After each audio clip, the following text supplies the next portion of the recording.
Welcome to the Penny Bloom Podcast. Ain't another place that has got more bombast. Romp past your mom, dad's listening to Tomcats. Talking everything that make you sad. We don't want that. We're here to make you smile. Put your mind at ease. Peace, love, and bloom, and always praise Keanu Reeves. This what we about. Get some weed in now. We'll talk until we can't no more, and then we peacing out. Alright, let's go. Penny Bloom Podcast. It's the Penny Bloom Podcast. Penny Bloom Podcast. It's the Penny Bloom Podcast. Penny Bloom Podcast. Penny Bloom Podcast. Hello, everybody, and welcome in to another episode of the Penny Bloom Podcast. It is I, Colton Robertson, and today I am joined, as what seems to have become the norm, and Joseph George. What's up, homie? Oh, what up, what up? It's always a pleasure to be here. Glad to be the norm. Oh, I'm glad you are the norm, my friend. I'm happy to have you here. So today we're doing our second 5x5. For those who have been with us for a few weeks now, you'll know that we did one 5x5 Star Wars edition, and that was fun. You know, that was a lot of fun. It's going to be hard to beat Star Wars 5x5s just because we love Star Wars so much. But what we did there and what we will do here is 5 sets of top 5s. So this one is going to be relevant to live action superhero films. And we got 5 categories. We got top 5 favorite live action superhero costumes, top 5 live action superhero origin movies, top 5 live action super villain portrayals, top 5 live action superhero portrayals, and top 5 live action superhero movies, period. Now, perhaps for a couple, there might be overlap in that origin and superhero movie one. Maybe not. I don't know. We'll get there. But those are the top 5s we'll be doing today. And we did it for Star Wars a few weeks back, and we plan to do it as a fun ongoing series just whenever we feel like picking it up. So the 5x5s, this is a real fun one, and I say we jump right in. What do you say, buddy? I'm ready. Let's do it. So we're going to start with top 5 live action superhero costumes. And the way we'll do this, we'll start at the bottom and work our way up from the bottom of the list to the top. What do you got at 5? I got Robert Downey Jr.'s Iron Man suit. And I like by chance? The first one. Yeah, the like whenever not the Mark 0. I'd say did he call that the Mark 0 or was that Mark 1? Like the big. That's huge, a good one. Yeah, like the big one, not the Iron Giant type beat. Yeah, you know, the first one that he's taking flight in and shit. Yeah, where he he's designing. He puts his hand in the the hologram. He's like designing everything and like how it all comes together. His like first suit up, like just how. And the hot rod. Red, Jarvis, giving it the splash of color or whatever, yes. It was so cool watching it be designed. Yeah. And Jarvis being like, "Oh, subtle, sir." Like, yes, yeah. this should be low key for you. Yeah, like there's one other suit on here that we get a CB designed kind of. And I don't know why, but like whenever I see a suit like be designed right before it's made, and then we actually get to see it be made in front of us, that's fun. That's some fun shit.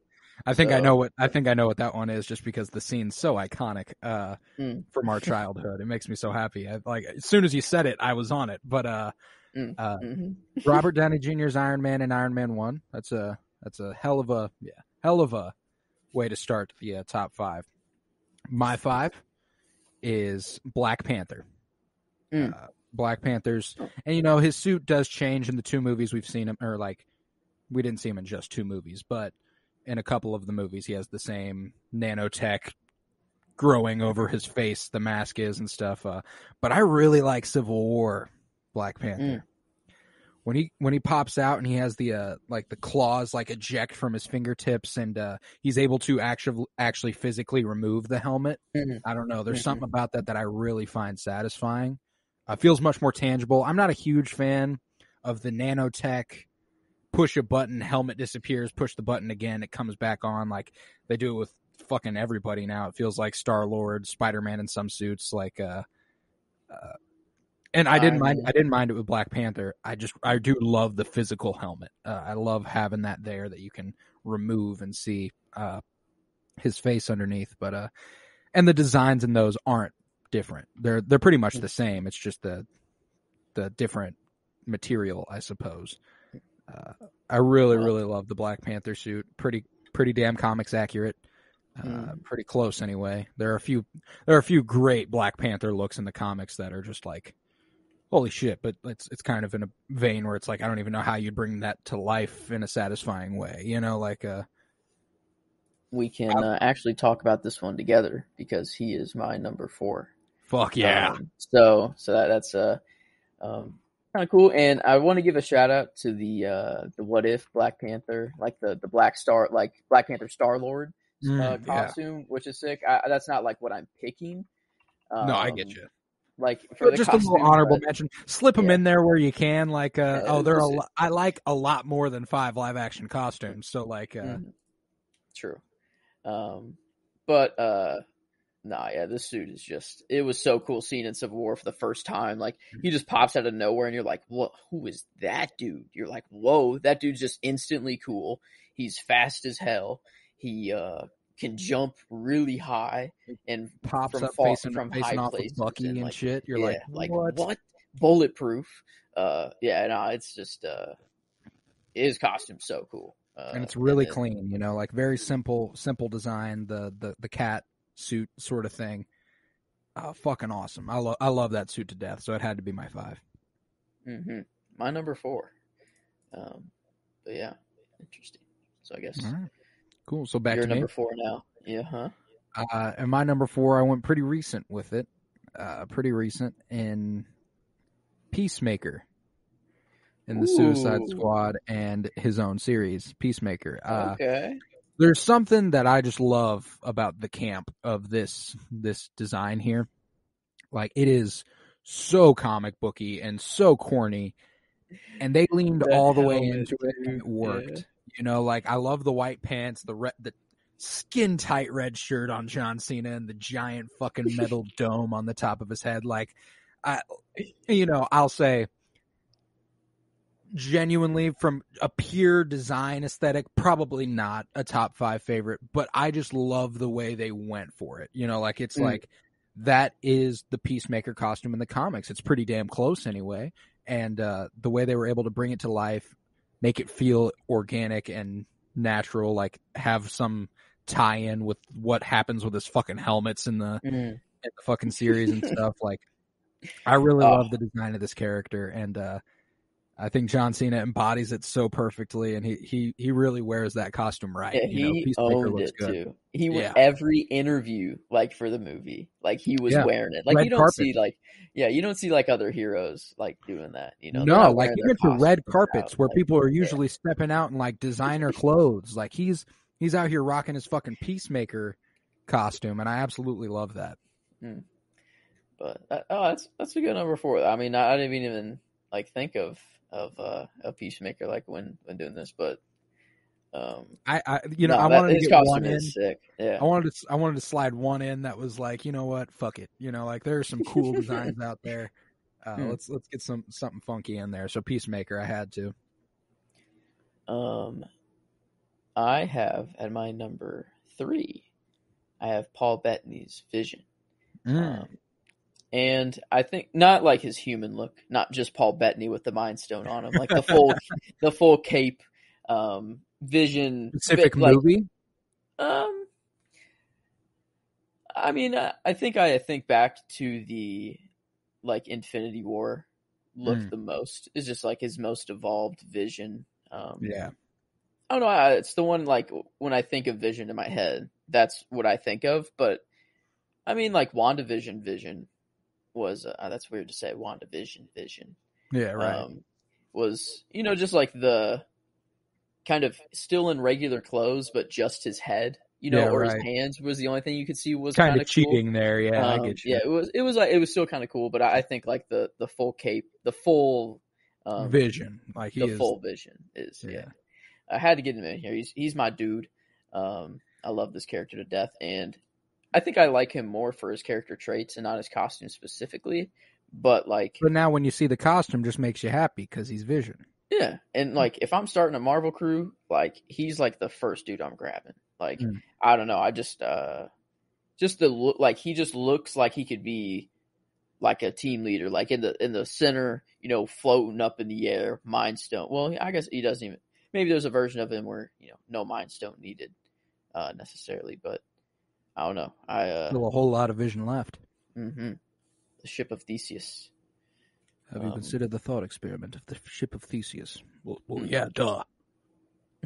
But man, just imagine if he was created in Wakanda and the Mind Stone could have just been take it out no problem. Right. Wanda would have never had gone through this, and then maybe she doesn't go down the path that she goes down. Whole different fucking ball game, man. There's a honorable mention that if we don't, no spoilers. I don't have a Wanda Maximoff though. I don't have a Scarlet Witch look. But she serves some looks. But my favorite Vision is in WandaVision. It's his Halloween costume. His luchador quote costume. Sick. With the yellow boxing shorts and green tights, and I love it. I love it just because that's so. I love what a cool way to slip in a comic book. Oh yeah, I love the homemade look of a superhero costume. That's my shit right there. But yeah, Vision's a good 3. My 3 is Captain America. Now, let that linger in the air there. Not that one. Sam Wilson. It's nice. It's him and the Falcon and the Winter Soldier finale. I love that costume. It might be a tad over designed, a little armor plated in places where it's come on, just let it be what it is. Just design it and throw it on his body and say fuck it. But I love the looks of that costume, and the more I've watched that episode, the more it's just clearly became one of my favorites. My favorite of the MCU. There's a little hint there. I don't have another MCU the rest of this in my top 2. So, okay. Captain America, Sam Wilson, and the Falcon and the Winter Soldier finale is my favorite MCU look. I think I love the white accent to the blue and red instead of that navy aesthetic that he was rocking with, and the wings looking the way they do. The wings make it look so cool too. Oh, dude. Just seeing a in the air flying, I don't know. It's just it adds a different aspect to Captain America. Well, there's the bald eagle sort of thing with that comes with America, and it's you got the wings. It's just it's kind of even more America. Yeah, it's even more American to have wings. Man, damn. Yeah, that's Hey, and I'm like Young Thug on that one song. I think it's Mamacita. He goes, "I do not fuck with America," but that's kind of where I'm at. But I fuck with Sam Wilson. Talk about the opposite of a good Captain America costume. This just looks like the most dictatorship, fascist Captain America that they possibly could have made. John Walker, which is kind of funny, but no, that's a good pick.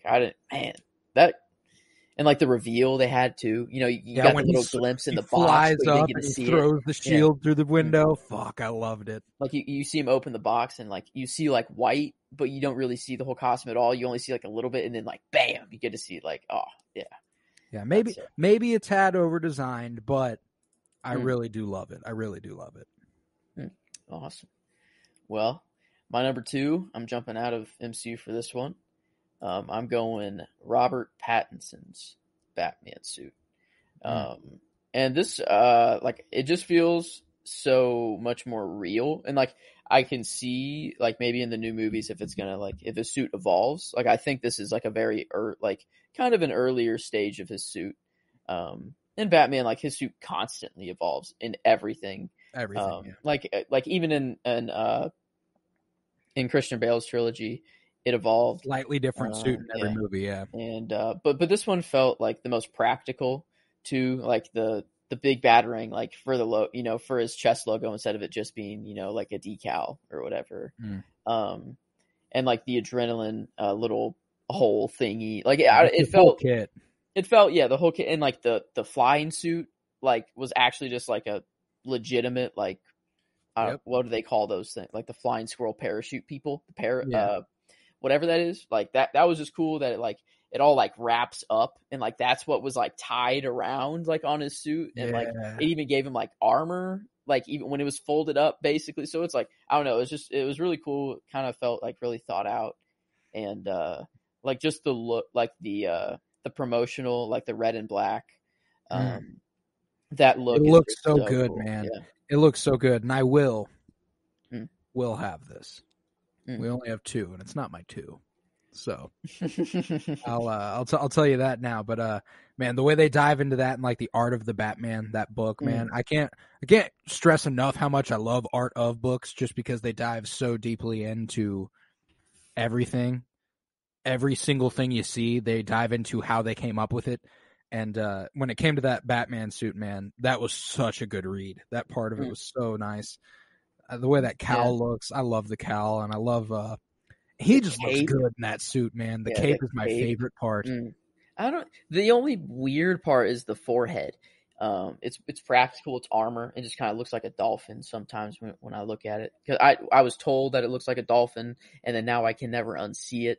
I didn't see it at all like the first couple watches, and then I was like on TikTok and saw that someone. Yeah, after you told me that, I was like, I do. Damn it, I can't really unsee it now. But but I even so, it was one of the things that I actually kind of liked about the cowl was how rounded it was. Like, I like that it doesn't look exactly form fitting.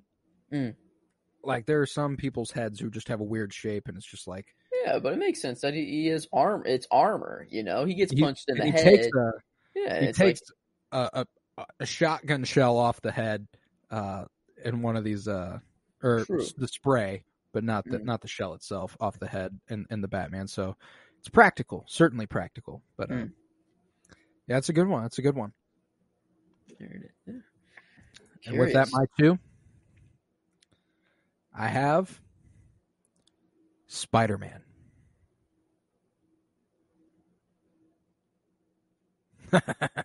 Love letting it linger out there. The Amazing Spider-Man 2. Ooh, okay.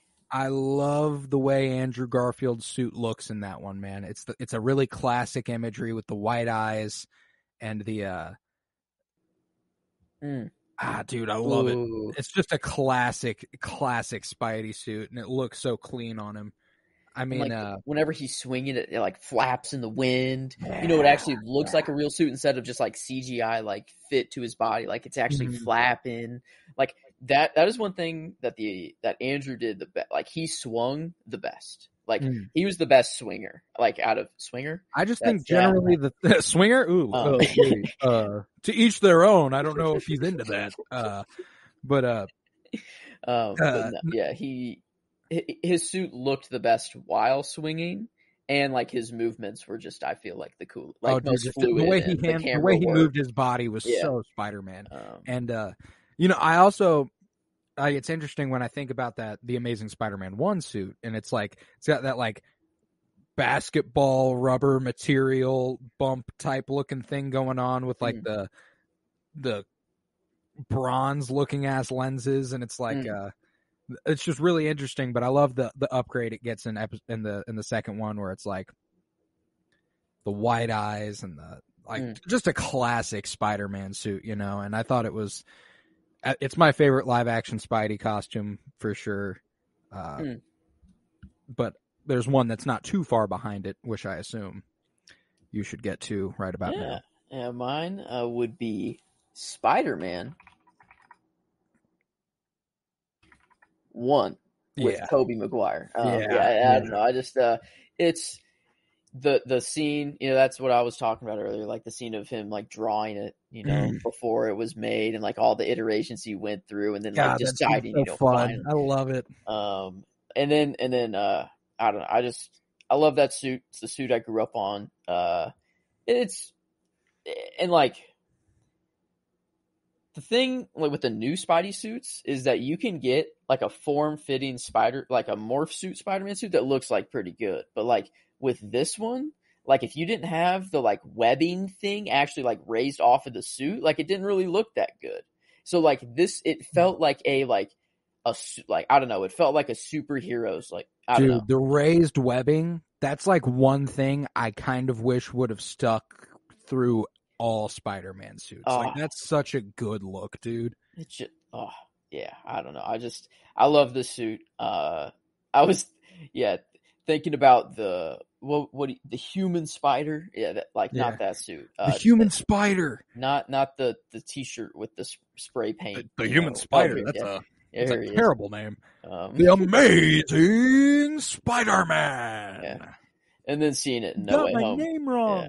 Like, I don't know. Like, obviously, like, Tom's suit is CG, like, in No Way Home. But, like, I wonder if Toby's, like, was actually real, or if they CG'd his too.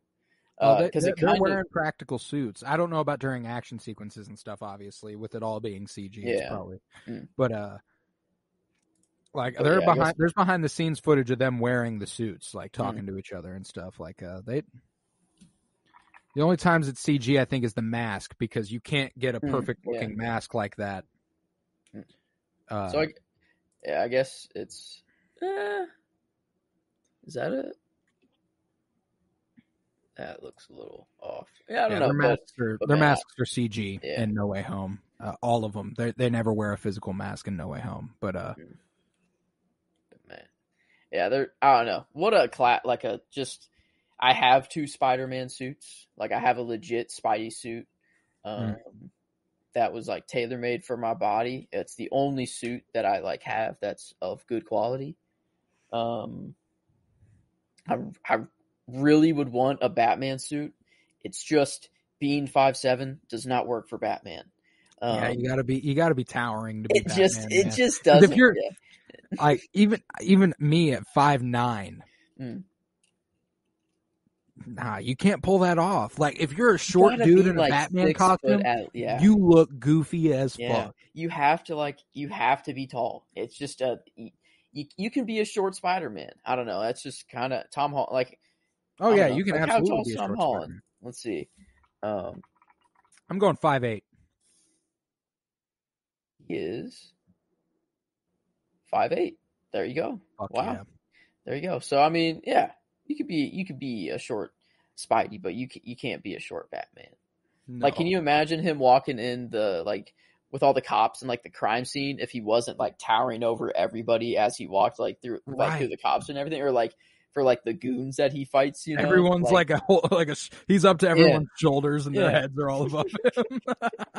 So yeah, it's just a 5'7" Batman just doesn't work. But I don't know, maybe I can get some platformers that are a good 6 inches somehow and then be Batman. But until that time comes, I'll just stick with the Spidey. I love it. I love it. And my one is Robert Pattinson's The Batman suit.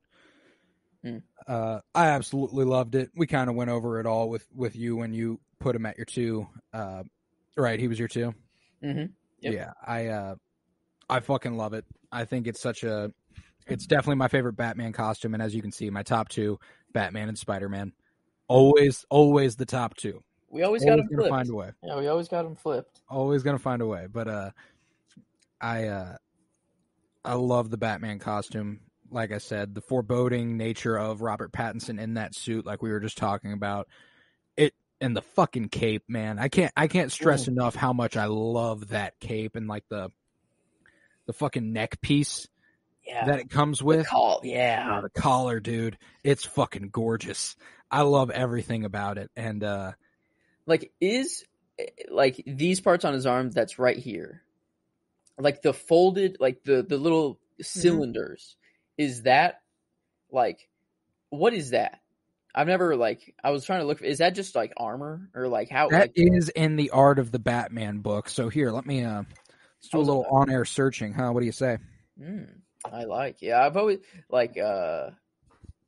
don't know. I was wondering what they were. I think it might be his wingsuit, like folded up. Well, I don't know why it would just be there. No, it's not. There's no way that's his wingsuit.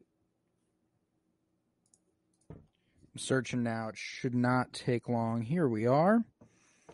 All right. see, what are these bad boys? All right, so saying that these are like a tactical weapon that they're throwing sticks. Oh, wow.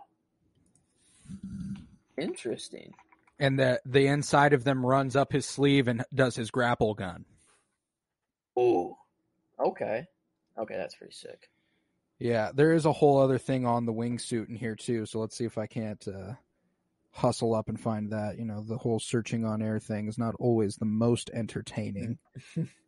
But yeah, now we're into the vehicles and stuff. So I'll find it at another date. But nah, dude, I think it looked too fucking good on Pattinson, and I think that if they want to evolve it, I think that'd be cool. But I think it looks real good as is. Yeah, it'll be interesting to see how much they change it, if they do at all. I mean, I'd say, I don't know. I guess like if we see like a Mr. Freeze, he might like have some upgrade to where, you know, he can withstand his, you know, his temperatures and stuff yeah. like that or something. But like, I think that's like they're gonna wait for a reason for him to upgrade a suit instead of just doing it in between movies. I feel right. But I don't know. No, I'm with you. But let's give that rundown one more time. Our top 5. I'll start. My 1, the Batman, Robert Pattinson. Number 2, the Amazing Spider-Man 2 suit. My number 3, Sam Wilson, Captain America, and the Falcon and Winter Soldier finale. My 4 is Peacemaker, as he's appeared in the Suicide Squad and Peacemaker, and then Black Panther, specifically Civil War. I got Robert Downey Jr.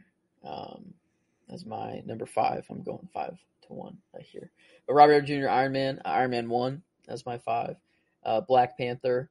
I'd say probably, I don't know, the looks are pretty similar, but if I had to go with one, I'd probably go Civil War as well.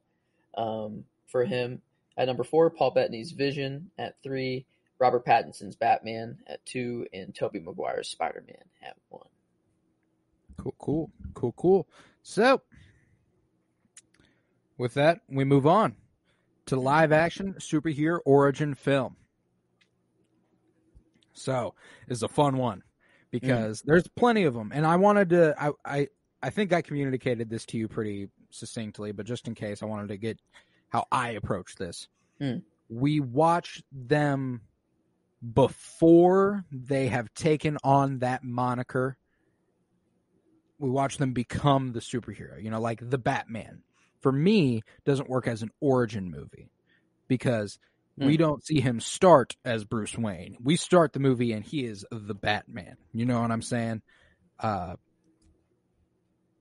And that's kind of how I approached it. You know, like Spider-Man Homecoming does not work as an origin film. None of those Spider-Man movies work. The only ones you'd get there, Spider-Man and the Amazing Spider-Man. Those work. Other than that, all you know, stuff like that. So I guess because I have 2. Well, yeah, I have 2 on here that are kind of. Well, I have 2 on here that are kind of as well, but I think they count. Okay, I think they're maybe the same. I don't know. Like, here's my thing: if you watch the event that made gives them their power, that changes their life, like Bruce Wayne's parents getting killed, him training, etc., before he becomes the Batman. If you watch, I don't know why this would be yours, but the Wolverine and X-Men Origins getting his body fucking loaded with adamantium, you know, like that shit, like that. That's the sort of origin film I'm talking about. Not just like a mention of it from their past. Like you watch it unfold. Okay, cool. So that's how I approached it. And with that, shall I give my 5? You shall. Mine 5 is Captain Marvel. Okay, sick. I feel much more comfortable. It is also my 5. I knew that was probably the one you were talking about because I was like, yeah, I think it counts because her origins kind of unfolded as the point of the movie. It's like it's a twist. It's like and you know, I understand Captain Marvel gets a lot of hate and I can see why the people who don't like it. makes sense to me that they would not like it. If that makes sense. Catching your drift. Yeah, I really love this movie though. As like a sci-fi superhero movie, it's like for me, it's as sci-fi as Marvel, the MCU has gotten. Aside from like maybe Age of Ultron, I don't know that we've gotten more sci-fi. Guardians of the Galaxy Volume 2 kind of up there too, but Captain Marvel, I mean, like straight up alien races warring against each other. What? The fucking Skrulls and the Kree? Yeah, the Kree? Like a whole war that they're fighting, and then it turns out like the Supreme Intelligence. That's a fucking sci-fi villain if I've ever heard one. You know what I'm saying? Got an Infinity Stone in there. And you know that specific origin moment, I think it's dope. I think it's a cool thing. But that there are few scenes in the MCU as like an origin moment that hit harder than whenever Carol is facing off with the Supreme Intelligence at the end of the movie, remembering all this shit. Like, you know why they call it a cockpit, honey. Shit like that. And like her falling over and over and over and then getting back up and then saying, you know what, fuck this shit. And then she's glowing and everything. It's like, yep, there she is. That's Captain Marvel. Like, that shit makes me so happy. We saw her limited, you know, like, like what's, I feel like there's a word for that, capped, or yeah, I get what you're saying. Restrained, withheld, handicapped, you know. Yeah. Now she's full on Captain Marvel. Prove to me. Yeah. Prove to me that you can fight me without your power. She says, fuck you, guy. Bow. Like, I love that. Like, I don't need to listen to you, fuck boy. Like, I get to do what I want, okay? Just nuke the planet or nuke them, whatever. Like, what about Captain Marvel? She'll be fine. Or like, yeah, we don't got to worry about it. Yeah, Captain Marvel's that chick in that movie. I love it. You know, the introduction to Monica Rambeau and Maria Rambeau, who have now become pretty cool parts of other things, with Monica being her origin coming in WandaVision, and Maria popping up as Captain Marvel herself in the Multiverse of Madness. Like, that's some pretty awesome shit. I wonder if that young kid from Iron Man will turn out to be something. Like, just the fact that he was at the funeral, was it just because... I think it was probably just a little callback, you know. But like, he's decked out. I guess, I don't know. It could be cool if like he becomes like the young Iron Man or something like that. I don't know. Right. It's like they very strategically put kids in here. If it's not the heroes' kids, like we saw, Monica Rambeau. We didn't really expect like her to pop up in WandaVision. And right. Bam. Now, yeah, the way I've always looked at that kid was that it came at a point in Tony's life where him and Pepper were not thinking about having kids in Iron Man 3. And I think the next time, next time we see him Civil War, but we do see him in Infinity War where he's like, it was so real. We had a kid. We named her after your eccentric uncle, Morgan. Like, that whole thing. I think it was just him kind of warming up to that idea. Like, that's how I've always taken it, as like he's growing to a point where he can see that he has the capability of caring for a child. But Captain Marvel, that's my shit right there. That's why Captain Marvel is my 5 on my origin film ranking. I guess. Do you want to? Well, it's also my 5. Do you want to? Oh, okay, cool. Stick with your 4. Yeah. All right, my 4 is Shang-Chi and the Legend of the Ten Rings. That's a good one. So this one was another one that was like a kind of one, because there's not really a moment that makes Shang-Chi, you know what I'm saying? Like, he is literally born and given the name Shang-Chi. But just the unfolding of his backstory, how he grew up with Wenwu after his mother's death, and he trained him to be an assassin from a very young age, and he left and made his own life, like, and to come back, redeem his father in a way, very Star Wars archetypical storytelling, and then sadly see him go, but, you know, take on the Ten Rings for his own and become an Avenger. Welcome to the Avengers now. Like, damn true. It's a pretty cool movie. Like, it's a really fun movie to watch, and I love Sean. I love the character. I think we'll get great things, and I think it was a fucking brilliant place to start with a character Chosen by the Sorcerer Supreme himself, which is just so cool to know that now. That like we did not know that. Yeah, at the time. But it's such a beautiful movie. I remember rewatching it so many times. Oh, talk about a movie we've seen like 10 times. Yeah. I've seen Shang-Chi at least 10 times at this point. Yeah, it's just a beautiful movie. It has probably one of the best fight scenes in all of Marvel history.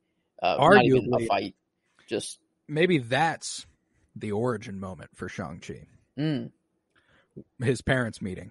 Like, if Shang-Chi becomes Shang-Chi when he's born, well, why is he born? True. That has to happen there. That has to happen, and that fight scene is fucking brilliant. I like Wenwu versus his mother.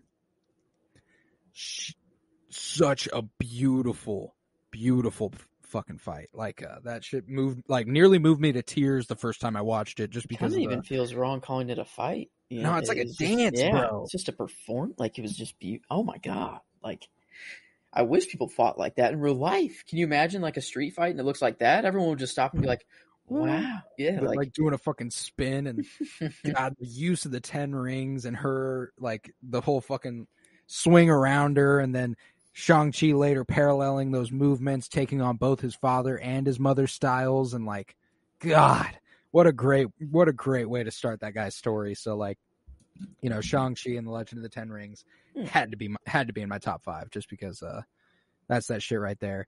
And with that, those are the only 2 MCU origin movies I have in my top 5. Wow, I got 2 more.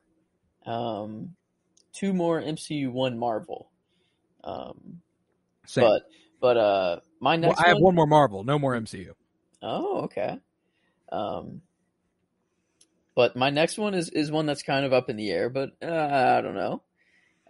We've seen him be Black Panther before this movie, but I'm choosing like the Black Panther. It was like his, not his introduction to the MCU, but like the deep dive into the character. Absolutely. And he becomes T'Challa, so I feel like it's an origin, and like, yeah, he had the powers kind of already and the suit already, but he like this one's one that sneaks through the cracks. This is like I'm perfectly okay with it. Like it's the reasons you were saying were like why I don't have it here, but I can completely understand why you could. And I'm with you. This one fucking rocks. And I guess like an origin Black Panther movie, like I was trying to think of what it would be if they didn't do like it like Shang-Chi. this. And yeah, it would be like, I don't know, him growing up, as a prince basically. Yeah. Which would be pretty cool to see. But I feel like this was like his origin in the sense that like it's his like coming out to the world, and like he's opening up Wakanda, and he's Black Panther to everyone now, and not just this hidden hero agent that's not known about. So I feel that's why I was kind of like iffy about putting it in here, but no, I appreciate that you did, because I was iffy and it ended up falling on the other side. So I'm glad it's at least coming up here, because I love that movie. So, but yeah, I don't know. We've talked about Black Panther a whole lot, and many, many reasons why we love it. And I had to get it in here. Had to be my number 4. Had to be. All right. With that, my number 3. This is where I have Batman Begins. Wow. This is a fantastic Batman movie. I think probably the most underrated Batman movie for my money. The whole origin of him, studying under Ducard. And then, learning that that's actually not Ducard. That's Ra's al Ghul. What? Yeah. But I really do enjoy that movie. I think it's awesome. Scarecrow being the villain, fucking dope. Played by Cillian Murphy, fucking dope. Liam Neeson, fucking Christian Bale. It's a great ensemble there. Christopher Nolan kind of killed that behind the camera, and the writing is fucking incredible for that movie. Yeah, man, and it's Batman's origin. You know, like what are you gonna do? Not love Batman's origin? Like it's such a great movie. I love it. So I had to get Batman Begins here. Glad you got it in here. I got it in here as well. A little higher up. Ooh. Got one in between. Ooh. Got one in between that. Love it. So I guess I won't talk too much on it right now. But my number 3, I have Doctor Strange. Yes, I figured this would make your list. And it's one of my favorite solo Marvel movies that there is. And like as an origin, it's just, you see him as this arrogant, like even more arrogant than he is as Doctor Strange, like as a neurosurgeon. This dude is the definition of arrogant. He's a prick. And man, like I don't know, his going from everything down to absolutely nothing, and then finding his way back up. Yeah, got taught by the Ancient One. Like was one of their best students. Just like a cool prophecy, like hero. He was like one type. Yeah, shit. You're progressing just like the Ancient One did. Or like just like what's the villain's name? Caecilius. Yeah, Caecilius did. Like you're progressing like just like basically like the one who shall not be named. But I don't know. It was just such a cool movie. The visuals were insane, and it brought a whole different take, a whole different side of the universe into Marvel, and got us I don't know, now that we can have a multiversal movie, with the new one, sort of thing, and the character allows for so much, and I don't know, I love his origin, and his arc is even cooler now with the new movie out. So, but that's my numero 3. Love it. I love it. I love it. Yeah, I love that movie. I think it's one that grew on me over time. I was just kind of all right with it initially. And the more I've watched it, the more I've been able to go, God damn, this really is one of the best Marvel movies, isn't it? And it is, man. It's so special. What a solid fucking movie. But I'm saying for Doctor Strange 3, bring Sam Raimi back as director, and yes, but please. bring Michael Giacchino back in for that score, please, because that score in that first Doctor Strange movie fucks on a crazy level. But yeah, cool. Doctor Strange at your 3. Mm-hmm. With that, on to my 2. This is where I have Spider-Man 2002. Okay. Tobey Maguire's that dude. Grew up with him all my life. And this movie, I can't tell you how many fucking times I watched it with Willem Dafoe as the Green Goblin, and the fucking heart wrench that is Uncle Ben getting got by the dude Toby let run away, and it's like, oh man, that's not my problem, is it? I missed the part where that's my problem. Or what was the line? Was that it? Yeah, that's it. I missed the part where that's my problem. Oh, and then it really was your problem. It really was your problem. It became your problem very quickly. But I can never blame him for that moment, No. Never can I blame him for that moment, This guy did completely fuck you over. He gets his money stolen, you know what? Fuck him. How are you supposed to know this guy's going to go down the street and shoot your uncle? Yeah. It's not really what you're thinking in the moment. Yeah, but every kid who watched that went like, shit. Yeah. Now if I see someone stealing, I got to go, hey man, hold up, buddy. Can't be doing that. You might man. go down the street and shoot my uncle. Yeah, that's awesome. I also have this one on my list. It is in my top 2, not number 2. Though, I figured such things. It always finds a way for Spider-Man to be number 1, Batman to be number 2, in these things, it seems. But that's how it works out on this one too. I have Batman Begins as my number 2. And I'm glad that you had it on here too. It is super underrated in my opinion. Like people just like to latch on to The Dark Knight. Obviously it's For The obvious Dark reasons, Knight, yeah. and be talking about that later as well. But I mean, Batman Begins is like before The Dark Knight came out, like people had to be like, damn, this is such a good Batman movie. Like, I don't know, like I would have been super excited to see this movie and be like, oh my God, I can't wait to see what's coming next. Like just showing like, I don't know, it was such a cool portrayal with Ra's and just Liam Neeson being, just he's so badass and giving him this role was just even cooler. And Christian Bale, like this is where he started, this I'm Batman. yeah, like this is where it all began. I don't know, it was such a good movie. But I had to have it on my number 2. I swear to God, man, I swear to God, swear to me.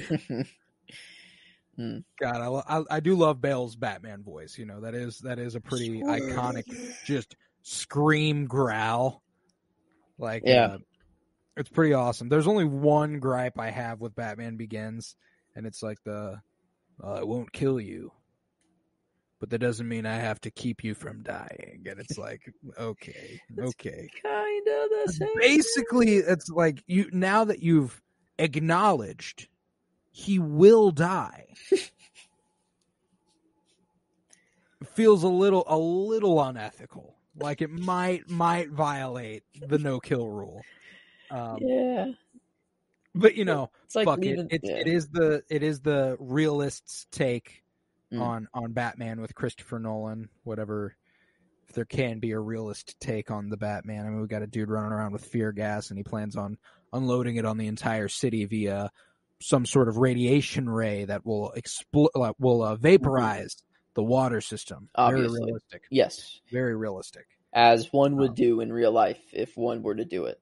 Naturally, yes. First thing to pop to my mind. I mean, first thing that would pop to my mind, I'd run a society in the sewers for quite some time.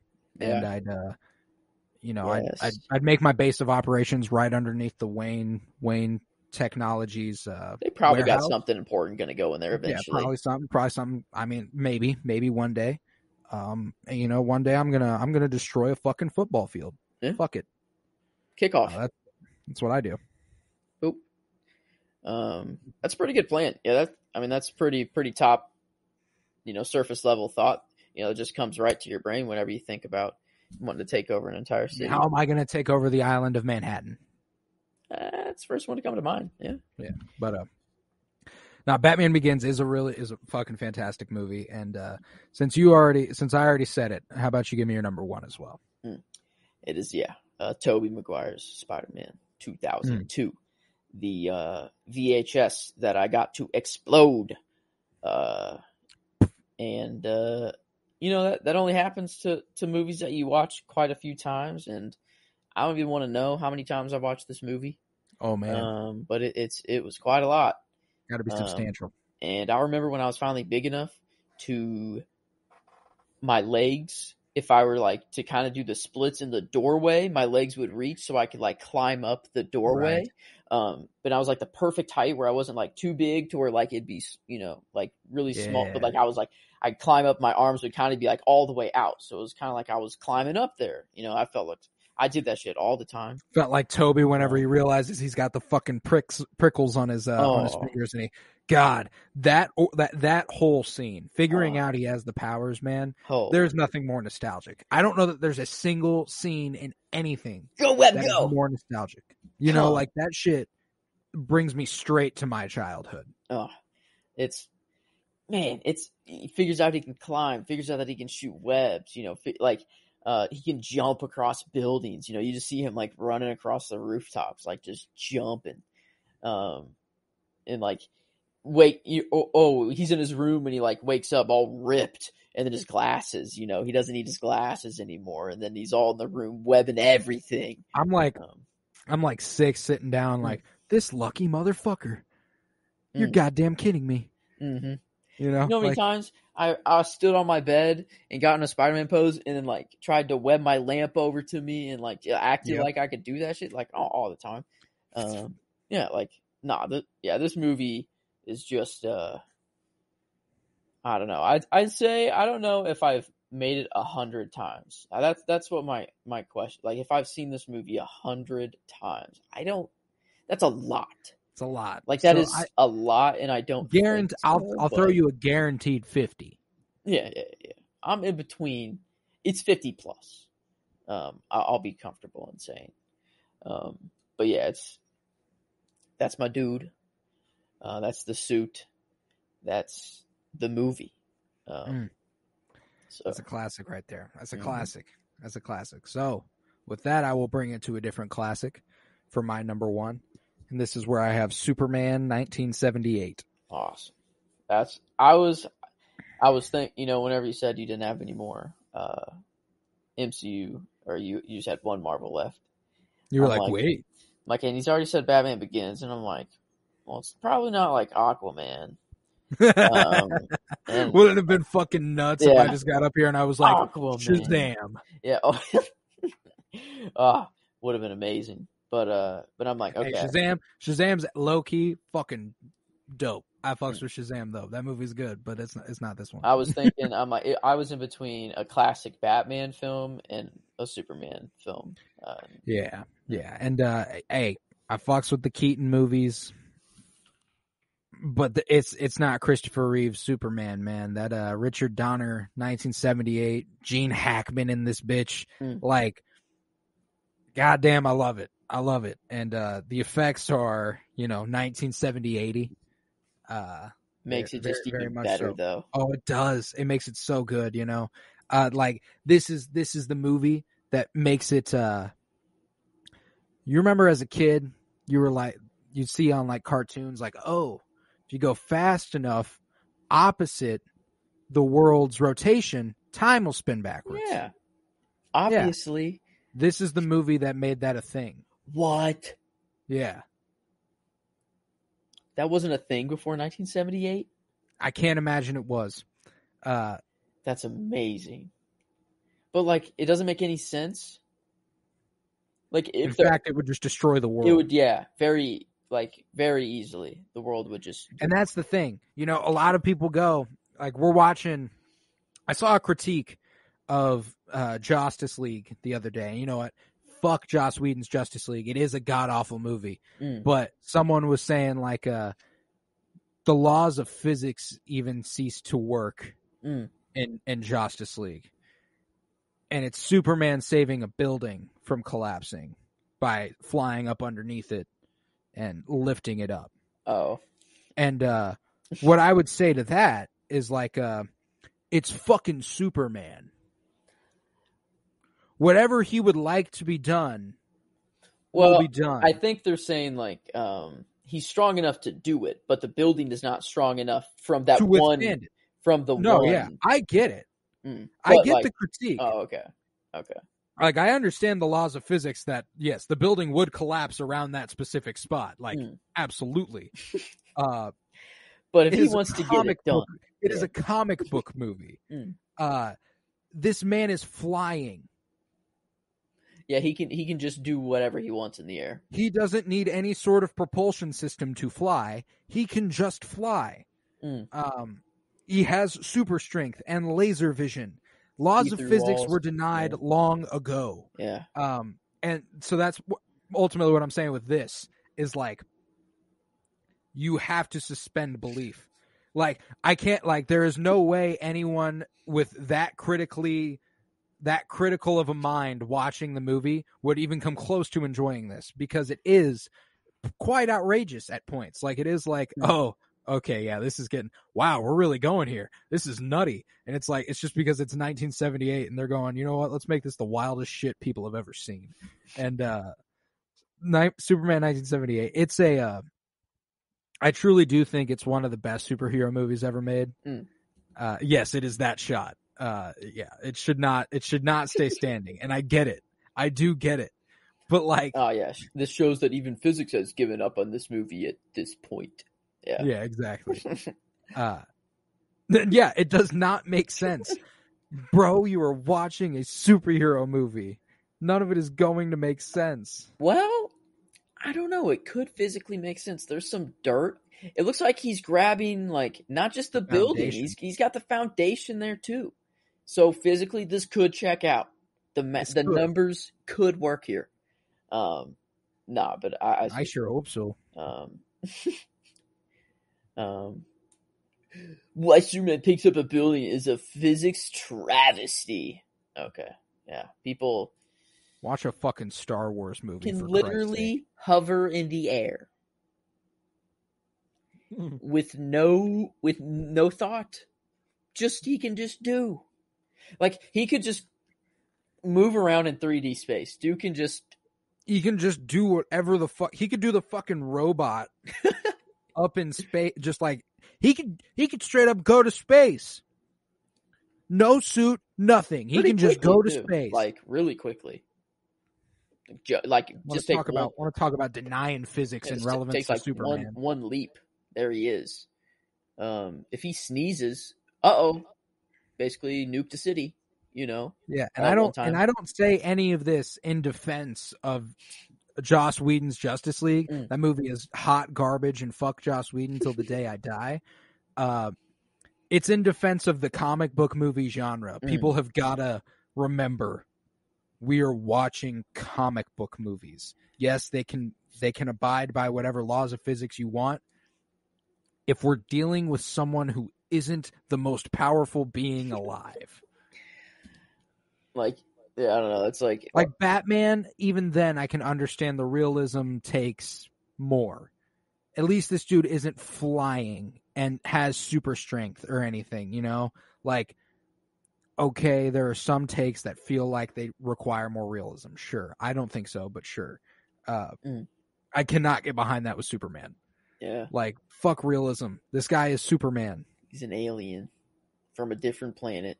And I like him fighting real problems. Like, if they want to make a whole fucking movie of Superman fighting the KKK and beating their ass, fuck it. Let's get it.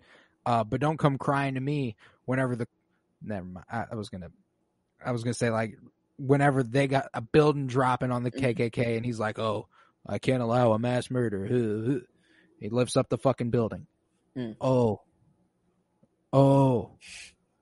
It's the fucking, like, he's Superman. He can do what he wants. Yeah, he only one thing can kill him in the entire galaxy. Universe, actually. Rock. Yeah. So, whenever you have things like that, like everything needs to make sense other than him. It's necessary for the movie to exist and work. People only accept perfection when it comes to movies in which they're seeing aliens fight other aliens. It only makes sense. But yeah, no, that's I don't know. Yeah. I can't wait to start the superhero project. Yeah, that'll only be 2 in. Because then I'll be able to see it finally. I've never seen it. It's fucking fantastic. Yeah, I'm excited to start watching. Like I said, my favorite origin movie of all time. So let's run that top 5 back. Got Superman at 1, Spider-Man at 2, Batman Begins at 3, Shang-Chi and the Legend of the Ten Rings at 4, and Captain Marvel at 5. I got Spider-Man 2002 at 1, Batman Begins at 2, Doctor Strange at 3, Black Panther at 4, and Captain Marvel at 5. Fuck yeah. So let's get it. Let's move on to live action super villain portrayals. Shall we jump right in? Yes. That's a good one. All right.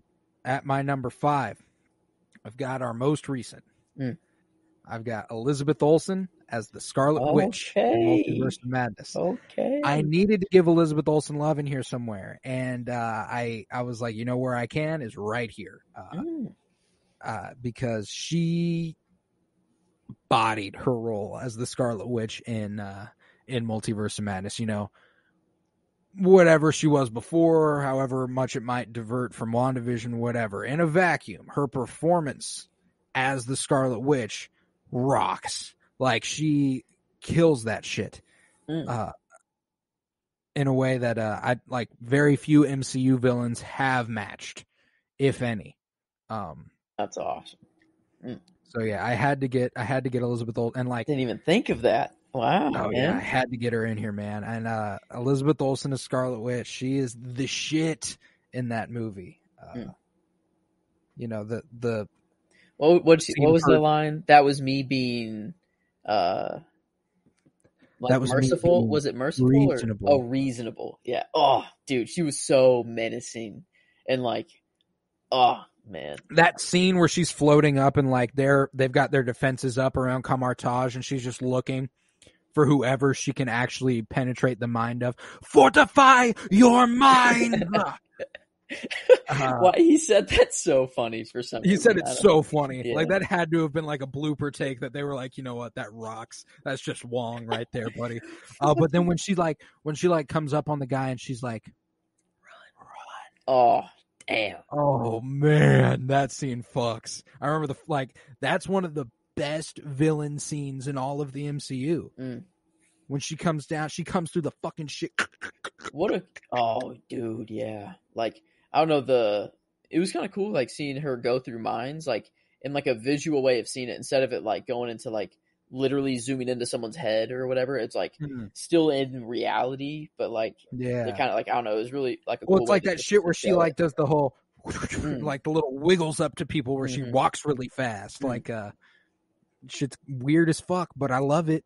That's all. So, yeah, I had to get Elizabeth Olsen as Scarlet Witch. My favorite part of Multiverse of Madness, I think. She just kind of killed it, all in all. So, loved it. Elizabeth Olsen as Scarlet Witch at my 5. Awesome. At my 5, I got Michael B. Jordan as Killmonger. Love it. And I don't know, just kind of, we get his origin as well in Black Panther, which was really cool. If anything, Black Panther's more of an Eric Killmonger origin story. True that. Origin and final, like all wrapped up. But he's very calculated. He knows what he's doing. He's very smart. And he wants to get what he deserves, and he wants to open up Wakanda to the world, whether he's going about it the right way or not. His past is just getting to him there. But he has his reasons why. He feels betrayed, and I don't know, it's just a really cool villain that you kind of rooted for, and felt empathy towards, and I don't know, just his his death, like him saying I'd rather die than rot in a cell or whatever in captivity. Yeah, God damn. Was such a beautiful story. Is this your king? Is this your king? King's dead, bloody waters. Damn. Yeah. That's yeah, man. I will say, I think Michael B. Jordan, I think he's a solid actor. And he does have some damn good scenes in Black Panther. But I unfortunately do not have him on my top 5 supervillain portrayals. So I'm glad he got some love here. Oh yeah, and the pips or like whatever you call those things on his body, like one represents each kill, and it's like just he's fully covered. Yeah, just like dang, man's a fucking actual serial killer. Yeah, dude. That's hundreds of bodies. Lots of people. In his like Moon Knight room full of dead people, that's a gymnasium, I think. Like a fucking NBA gymnasium. But yeah, man, shit, I love that. So we got Michael B. Jordan and Elizabeth Olsen at the 5s here. So that's fun. I love that.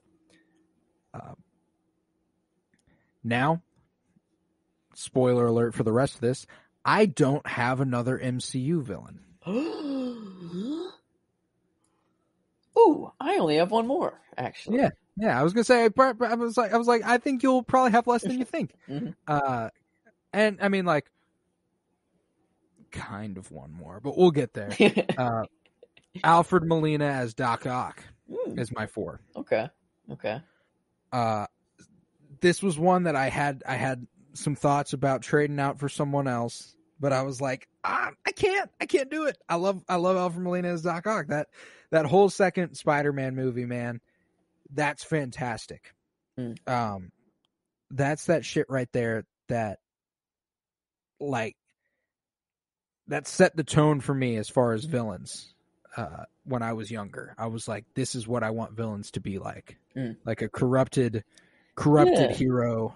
like you kind of felt bad for him, because he had everything right there. He had the power of the sun, in the palm of his hand. And then just his little chip thing, that's all it took. It wasn't really him, but like Pride is mine, man. But dang, yeah, I got him on here, but I got a person in between Doc Ock for me, but. No, I had to get him in here, man, because and Alfred Molina's performance in Spider-Man 2 is actually like really nuanced. I don't think he gets enough credit, and even in No Way Home, the moment where he is brought back from the shackles of the fucking chip, the voices, they're gone.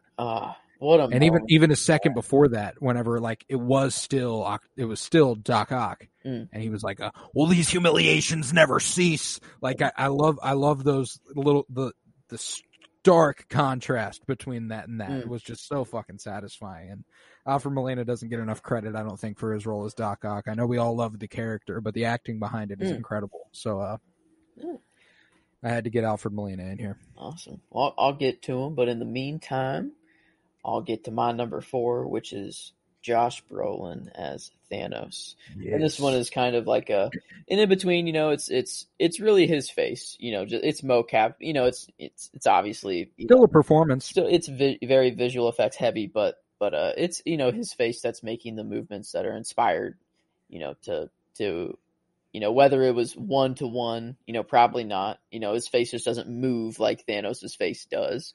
But like it kind of looks like him. Like Thanos kind of looks like Josh Brolin a little bit.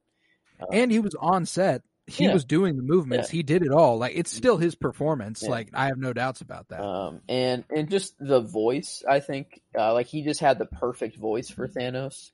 And like just a villain. He had just a very villainous voice. He was very he's very careful with his words, like he always had the right thing to say, and was just very meticulous and ruthless and worthy of Mjolnir, which is like interesting. So just he believed in his way so much that his morals, he was doing what he thought was morally right, and he believed in it so much that like he could wield Mjolnir, which is kind of nuts.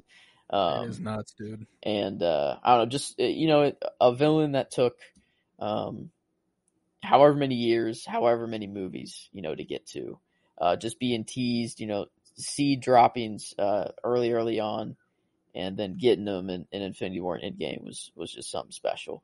It's kind of like the villain that I grew up with in my older phase of my childhood, like the older childhood. Because like we were graduating high school, whenever those movies came out. So like it was still it was a good time for those to come out. Like I remember like going to see Avengers Infinity War after prom.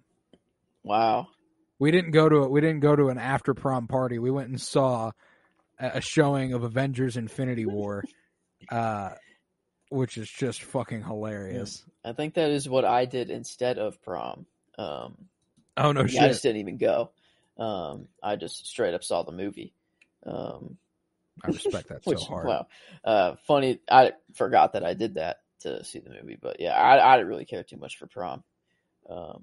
If it was the 80s, I'd go. But proms nowadays, it's basically the dinner, the photos, and the after party that people look forward to, not the exactly. But yeah, that's I don't know. I guess going back to that, that's why I have Thanos. I didn't go to prom for Thanos, and that's why he's my number 4. I love it. I love it. Yeah. Josh Brolin as Thanos. That's a good one. And with that, my 3. This is where I have Ian McKellen as Magneto. Ooh. I love Magneto. And I was going to get one of his portrayals in here. It was going to be Ian McKellen or it was going to be Michael Fassbender. And I love both their performances, but I ultimately just love Ian McKellen. Wherever I can get Ian McKellen, I'm going to get Ian McKellen, That man owns this role in a way that just God, I loved watching him as Magneto, and he had such a gravitas about him that feels so necessary with the character, and yeah, I just love me some Ian McKellen, man. So I had to get him in here as Magneto. Magneto, my favorite Marvel villain, I'd say, probably my favorite comic book villain, period. And while I do think there have been other villains brought to life in more satisfying ways, as I will get to, doesn't get much better than this guy. I had to get one of them. So Ian McKellen as Magneto is my 3. I didn't have Magneto on my list, but if I were to have him, I think I would go with Michael Fassbender for mine. But there is something special about Ian McKellen. Like he's just like I don't know. He's different. I'd have to probably watch the movies again. But the scene that just like keeps jumping out to me is like when he finally has his breakthrough with Charles and like moves the satellite dish. He's like, I can't do that. And he's like, nah, you can. And then like that breakthrough scene, the tear running down his like, face, oh my stuff, God. And like, and his origin, you know, like, him, like the coin going through, the Sebastian Shaw, his head, like just all the moments that Fassbender had. I feel like he was more emotional in his, like he's had more. Yeah, he certainly, basically. Yeah, he had much more to chew on with his role. You know, I think Ian McKellen just kind of, you know, it was early comic book movie days with Marvel anyway. You know, and they were going more for a pretty normal villain, and I do love the whole, you know, like they put a needle to my skin, and I made sure that would never happen to my people again. You know, like that's what Magneto's about, and. God, I love Ian McKellen, so I had to get him in here. Awesome. Well, my number 3 has already been mentioned, but it is Alfred Molina as Doc Ock. That's where I have him. I don't know. He's out of the 2 Spider-Man movies. You know that the first and I don't know. The third one's great, but I don't really hold it to the same standards as 1 and 2. Nah, I'm sorry to fucking what was his name? Topher Grace. Yeah. Oh. Yeah. Oh. Anyway, I love you, Topher Grace. You're a good dude. Sandman was cool. But the first 2, those are the ones I watched over and over and over. And I was going back and forth on which villain I liked more out of 1 and 2. And there's for me, there's an obvious winner. Yeah. And even, you know, seeing them both come back on No Way Home kind of solidified it too. It did. Like, and so I put Doc Ock at 3. And I'd say it's not for the No Way Home. It's for the, you know, the original movie, but the No Way Home makes it better. It's kind of the same performance in a way because it's from that universe. So like, you know, it's kind of an extension. Oh, it's continuing the same character. Yeah, so, but no, Doc Ock, he was just, you know, not misunderstood, but just a like wrong place, wrong time sort of thing. Like it's not that he's just super evil and this is what he wants to do. It's just that the machine's like taken over and there was nothing he can really do about it. And you know, him like making a sacrifice at the end, like I'll go down with it, you know, like it has to end. Him like realizing that he has to do it. It was like just such a beautiful moment that that like I couldn't really understand as a kid, but then as I grew up, like, and still watched the movie, it like just got better and better over time. So, but yeah, Alfred Molina comes first. You know, I think I has the feeling we have the same top 2. Probably. I'd say number 1 is probably set. It's pretty. Yeah. So, but yeah, with that, our 2s are Willem Dafoe as Green Goblin. Yeah. Norman's only sabbatical hunt. Oh my God! Like your morality, it's choking you. Can you feel it? Dude, fucking love it. You know, I'm something of a scientist myself. What was this when you screamed something about the company? Back to formula. Formula. Yeah, that was it. Back to formula. Back to formula. God, I love Willem Dafoe is just a goat in the scene, man. Oh man, he came back hard. Too. He loves this role. It seems, he got right back into it. But dude's just such a character actor that this has got to be a fucking dream role for someone who's willing to go a little fucking nuts with the role, like just be like, check this shit out, man. Yeah. I'm gonna play this weird as fuck. You are evil just to be evil. You really have no motive. You just hate Spider-Man. You just want to either corrupt him or you're like Spider-Man. Seems like someone I could hate, and then you just do it. Just a menace, just a straight menace. Yeah, just I don't know. He's and Willem Dafoe's performance of it is just killer. The getting punched in the face over and over, and the laughing while doing it, and he kind of just has a villainous look to him. Not a bad thing. I don't not necessarily. But he just kind of looks like a villain. He's got a really distinct face that works really well for Norman Osborn, especially for the Green Goblin, and I'm glad that in No Way Home we got to see him with the mask off a little more, see his facial work a lot more, because he is incredible with his facial acting. It's pretty incredible. He knows how to look scary. The laugh, like his laugh is damn. Right before he gets stabbed. Don't tell Harry. The absolute dump truck when he's flying on the glider, probably a stuntman, but love to imagine that's William Dafoe in there. He's up there. He's up there with the Pixar moms. But yeah, William Dafoe is, I don't know, he's that dude. What a dude. Yeah, what a menace. What a villain. Just a staple of the childhood as well. So it was nuts to read that he was like Tobey Maguire in No Way Home is the age Willem Dafoe was in Spider-Man. Dang. What? Or something like that. So wow. 2002. Yeah. 20 years. 2002. Yeah, dang. That's nuts. Pretty nuts. Yeah, some crazy shit. But Willem Dafoe, man, yeah, he's that dude. I love him as a Toby villain and a Tom villain. True. Dude's just a menace to Spider-Man. He even didn't a different multiverse as Spider-Man. He just wanted to end it well. Hey, they must all be the same. Fuck him. I don't care. He's not mine, but I'll still kill him. And his whole fucking thing, like the only reason he killed Aunt May's like, nah, you'll appreciate it. You'll thank me later. You're welcome. I'm making you who you are. Oh my god. Nut. Oh my god. Jeez. Dude is just I don't know. Dude's more cruel than Thanos, kinda. Like, oh yeah. He's just, as far as on screen, for sure. Dude just doesn't give a fuck.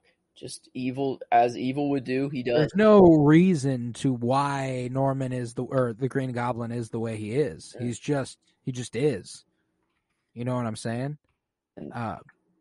Talk about no reason. Following no reason at all. Do I look like a man with a plan? Number one for the both of us, Heath Ledger as Joker. I gotta guess. Yeah. I think,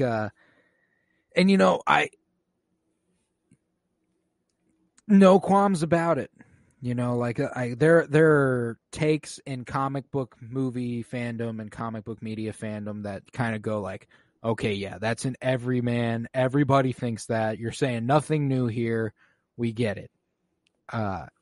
There's just, this one might be the most undeniable one that Heath Ledger has put forth the best. Some things are just factual information. Now, how many times it has to be said over and over? Like, it just remains true. Like, it doesn't mean that it's like wrong because it's just so obvious, Right. It's one of one of the best acting performances of all time. Like, not just like in superhero. It's not like, I don't know. You want to know how I got these scars? But like, I don't know.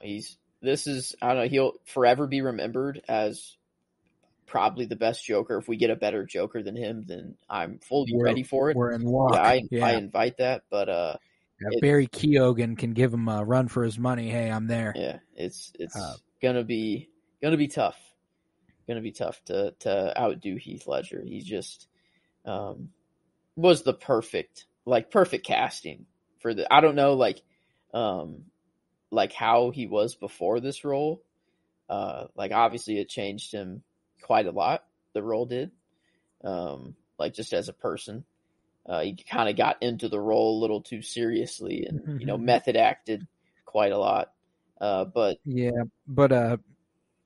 I mean, Heath Ledger was a phenomenal actor before the Joker, before he played the Joker as well. I mean, like, like if he had like a psychotic, like kind of craziness to him, because like I don't think what's the movie called where he's like in high school.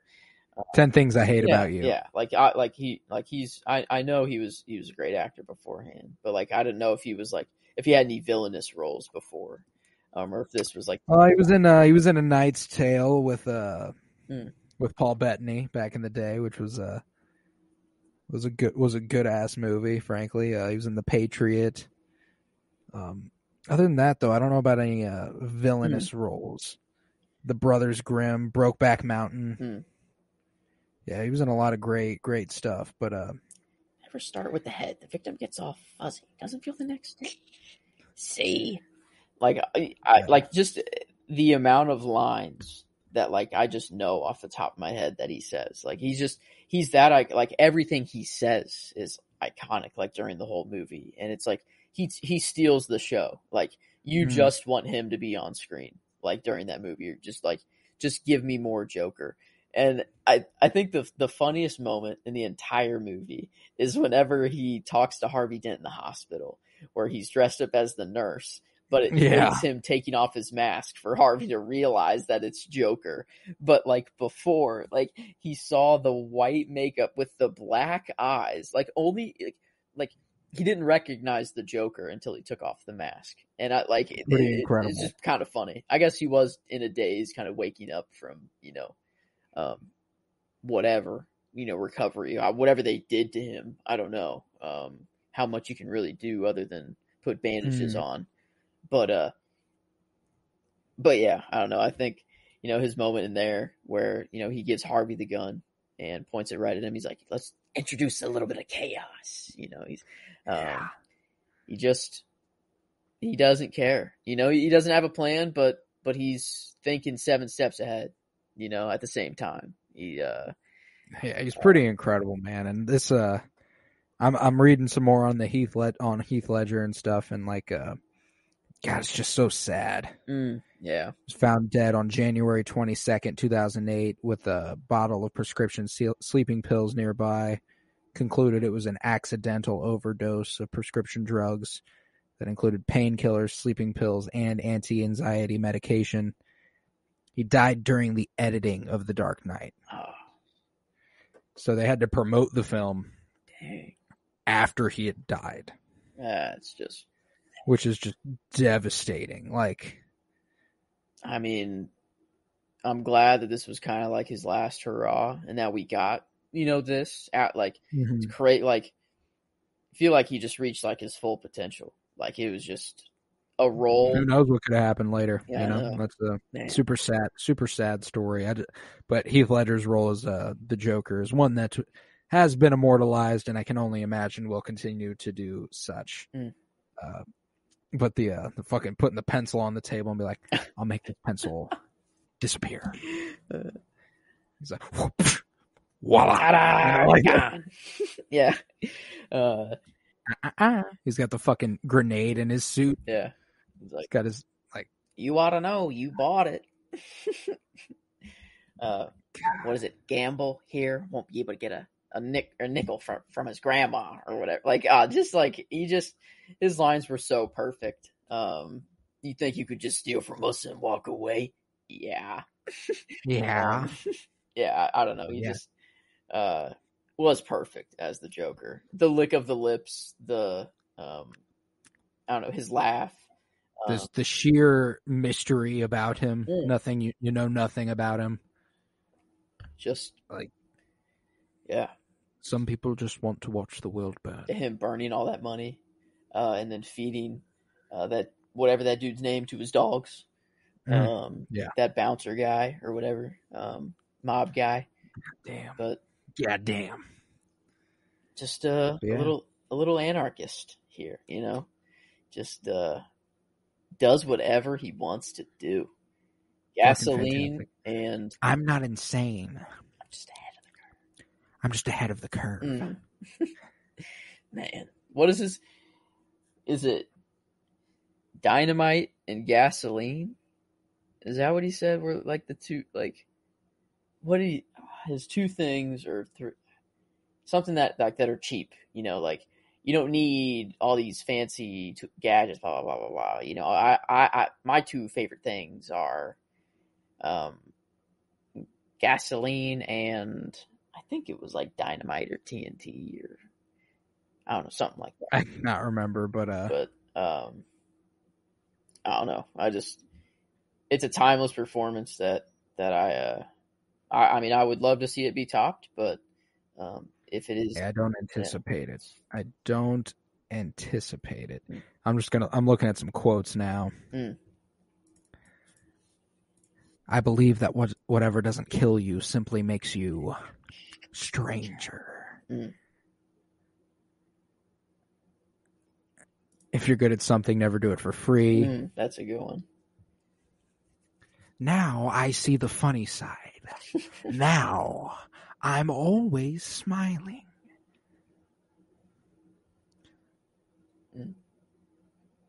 Oh yeah, and that moment where he's like, in their last moments, people show you who they really are. So in a way, I knew your friends better than you ever did.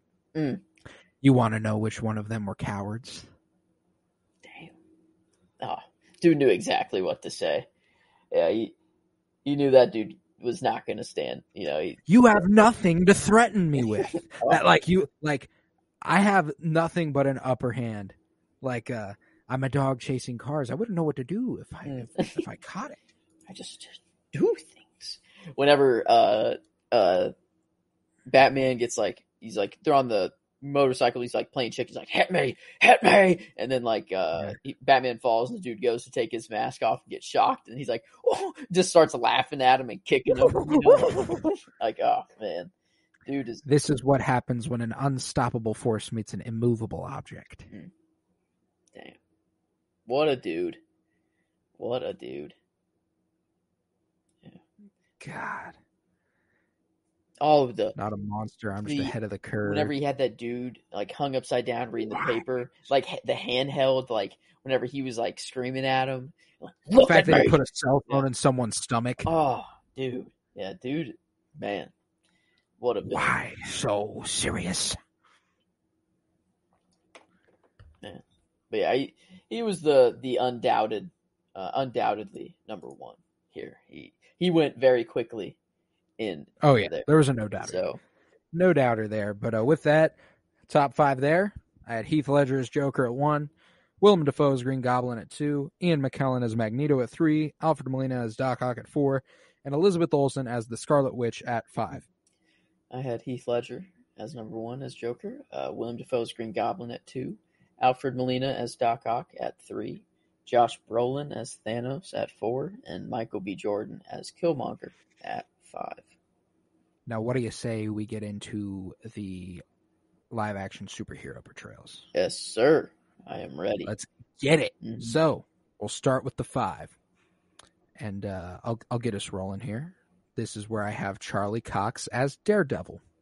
Oh, fudge! He deserves to be up here. Dang. That's sad. Dude, I fucking love Charlie Cox's Daredevil, man. He's they're very getting 3 seasons of 13 episodes or whatever the fuck of hour-long episodes. You just get to know the character and see a performance much more than any of these movies will ever get you, And we're getting more, right? There's Disney Plus is confirmed. We're getting some more Daredevil content. So we're continuing the series, which is very, very fun. And Charlie Cox just very few people have ever been more well suited for a role, I don't think. And him as Matt Murdock just works. Like it's special. That's a good one. He definitely deserves to be up here.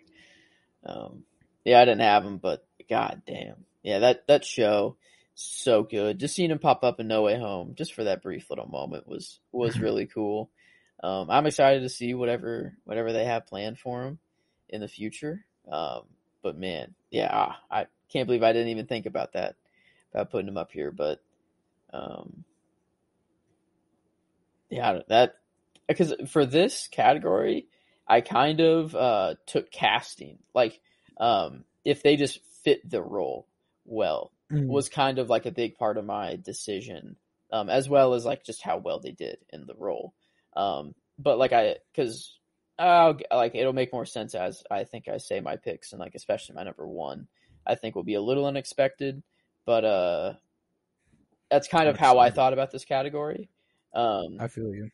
But starting off for me, my number 5 is Spider-Man, but it is Andrew Garfield as Spider-Man. I see. So there will be multiple Spider-Man in here. I don't think that's spoiling much. I don't know. I guess what Spider-Man you have, if you have any. But I got Andrew at my number 5. All right. And I don't know. I've never hated him, but I just didn't realize really how good he was whenever I was first watching the movies. I kind of like I didn't give in to the hate that everyone kind of did at like for the movies. Like I loved the movies and they were really cool to watch, but I just didn't like. You were a Tobey Maguire loyalist. That's how it goes. I was loyal to Tobey, and it was hard for me to be like, okay, I can have a new Spider-Man. You know, like someone else. Yeah. No, and I think you're not alone there. I think a lot of people went through the same thing, including me, because I grew up with Tobey Maguire Spider-Man. Like, it wasn't that I hated Andrew Garfield Spider-Man; it's that I was always going to be like, well, yeah, but Tobey Maguire Spider-Man was better. Yeah, and it was just it's such a different portrayal. You know, we were used to this nerdy, very shy, reserved, Peter Parker. And then we get one that's kind of a little bit more cool. You know, he's still nerdy, and he does all the scientific things, but he's a little more like well-spoken to I don't know, he's more quirky, I guess, but he's kind of more that way in the suit where like he can be, and not like when he's Peter Parker. So I feel like it works. He's got the skateboarding thing going on, he's his agility and his need for speed on display with skateboarding, and then he gets to swing around after that. Like that's and how he, made the web shooters, like it's not, coming out of his skin, which was like weird at first, but now it feels like Toby's is weird. I don't know. Yeah, right. Like after all the newer ones, but I don't know, I had to give Andrew some credit because he's grown on me a whole lot, especially after No Way Home came out, and then like rewatching the Amazing Spider-Man movies, and I'm just realizing like really how good like he does in the movies, whether the movies are whether the movies are great or not. Andrew Garfield as Spider-Man is fucking special. Like he is so good at that. Yeah, and he like even in real life, but like for promotionals and stuff, like went out in suit like everywhere on the streets, and like just was Spider-Man. Like he really loved the character. He looked up to Tom Holland and Andrew Garfield, like in all the interviews he's like, I just can't believe I got to work with these two legends, but like he's a legend himself, like in Spider-Man. So he doesn't even give himself enough credit. Peter 3. So, yeah. Oh, that was so sad, man. Like they really just kept going in on it, Kept making fun. I want to fight an alien. I love you guys. And then I fought a dude in a rhino costume once. Hey, wait. I love you guys. Thanks, man. It's like, damn, man. Give a brother I love you. Dang, yeah, they could have at least said it back. I will say it is the most fitting of that Spider-Man to say, like, I love you guys. Yeah. But yeah, I don't know. I had to slip in Andrew here at number 5. Oh, you have to. You have to. It's a must. You got to make it happen. At my 4, this is where I have Hugh Jackman as Wolverine. We line up here. That's cool. Fuck yeah. Awesome. Fuck yeah. Nah, I love Hugh Jackman as Wolverine, and I sure I'll give it to you, everybody. Oh, he's too tall. Fuck it, man. Fuck it. We'll get another Wolverine. But right now, our only Wolverine is Hugh Jackman. Our only Logan is Hugh Jackman. And boy, oh boy, first appeared in the year of my birth, 2000. Man, I got to watch him my entire life as Wolverine. Whenever I hear the word Wolverine, it's him. It's not the yellow and blue comic book. Not like Hugh Jackman pops up in my brain. That is what I see. He's Logan. He is Wolverine. There's just no doubt about it. And seeing him go from all the like young Logan all the way up to like Logan the movie, he just did a phenomenal job. And it's going to be tough to. Like whoever is up next for Wolverine has like some big shoes to fill, and it'd be super intimidating. It'd be very intimidating to take on Wolverine. But it'll be interesting to see who they go with. But Hugh Jack, he's a legend in the superhero. Dude, he's what a king, and my favorite role of his probably is Logan. Of his performances in Marvel movies. I think he absolutely dominated that role in that movie. He did so fucking good, and getting a send off for him was so special. I loved getting that in 2017. 17 years of my life bookended by Hugh Jackman as Wolverine, which is fucking awesome. So I had to get him in here at 4. Yeah, he's very deserving. Could even go higher, but it's just these top 3 are like just who I connected with just so much. So yeah, like I had him, like I've actually switched my order as I'm going, and I'm deciding on the spot who's where, and I just feel it feels just objectively right what I've done here. I have him listed here at 2. But I was like, that's not right. That's not right. I was like, he's 4. He's 4. It's okay. Okay. We'll accept it. And Charlie Cox was 4 before I put him at 5. But wow. So I've already switched up my list quite a bit, and I don't know if anybody will end up where they were when I made it. So but yeah, so my 4, Hugh Jackman as Logan. Same here. I guess, do you want me to go on number 3, or you want to take it? Yeah, sure. Go ahead. All right. Switch it up here. I got Tobey Maguire as Spider-Man here. Okay, I didn't expect him to be at 3. I dig that. Yeah, it's just the other 2, I think, are just more like critically better, as well as I love just their performance as like I think they're critically better, and I favor them a little bit more. I think I favor the Spider-Man movie more itself, just for all the nostalgia. But as far as like the portrayal of the character,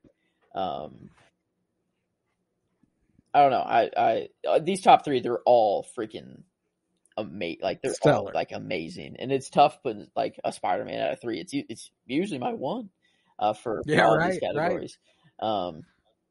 But here he falls to 3, and I don't know. He's just my childhood Spider-Man. He's the dude I wanted to be, the dude I was many Halloweens. I was, imagining myself flying around in my house, webbing all around and doing all the things. I had the silly string web shooters, full costumes, many costumes throughout the lifetime. Love the costume. And just, I don't know, love my man Toby. And gotta have him, man. You gotta have him. I mean, no way around it, really. But I did find a way around it. He's not on mine. Yeah.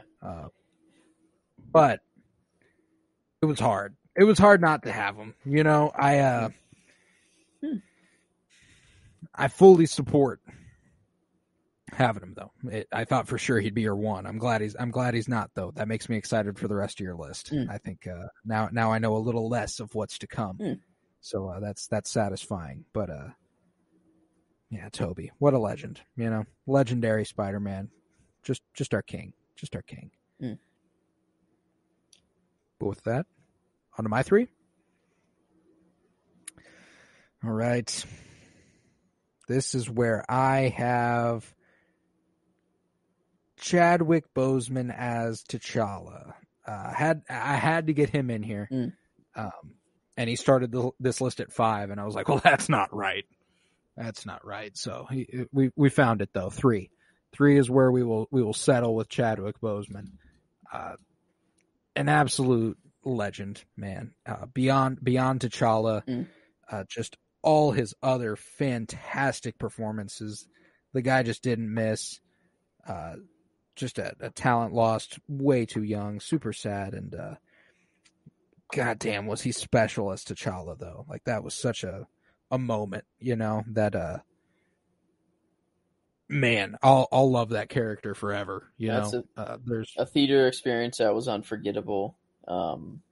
Just like everything surrounding that movie, like I came out of there like, oh my god, like that was so much movie packed into one, like however long the runtime is. Like I feel like it's not even that much over 2 hours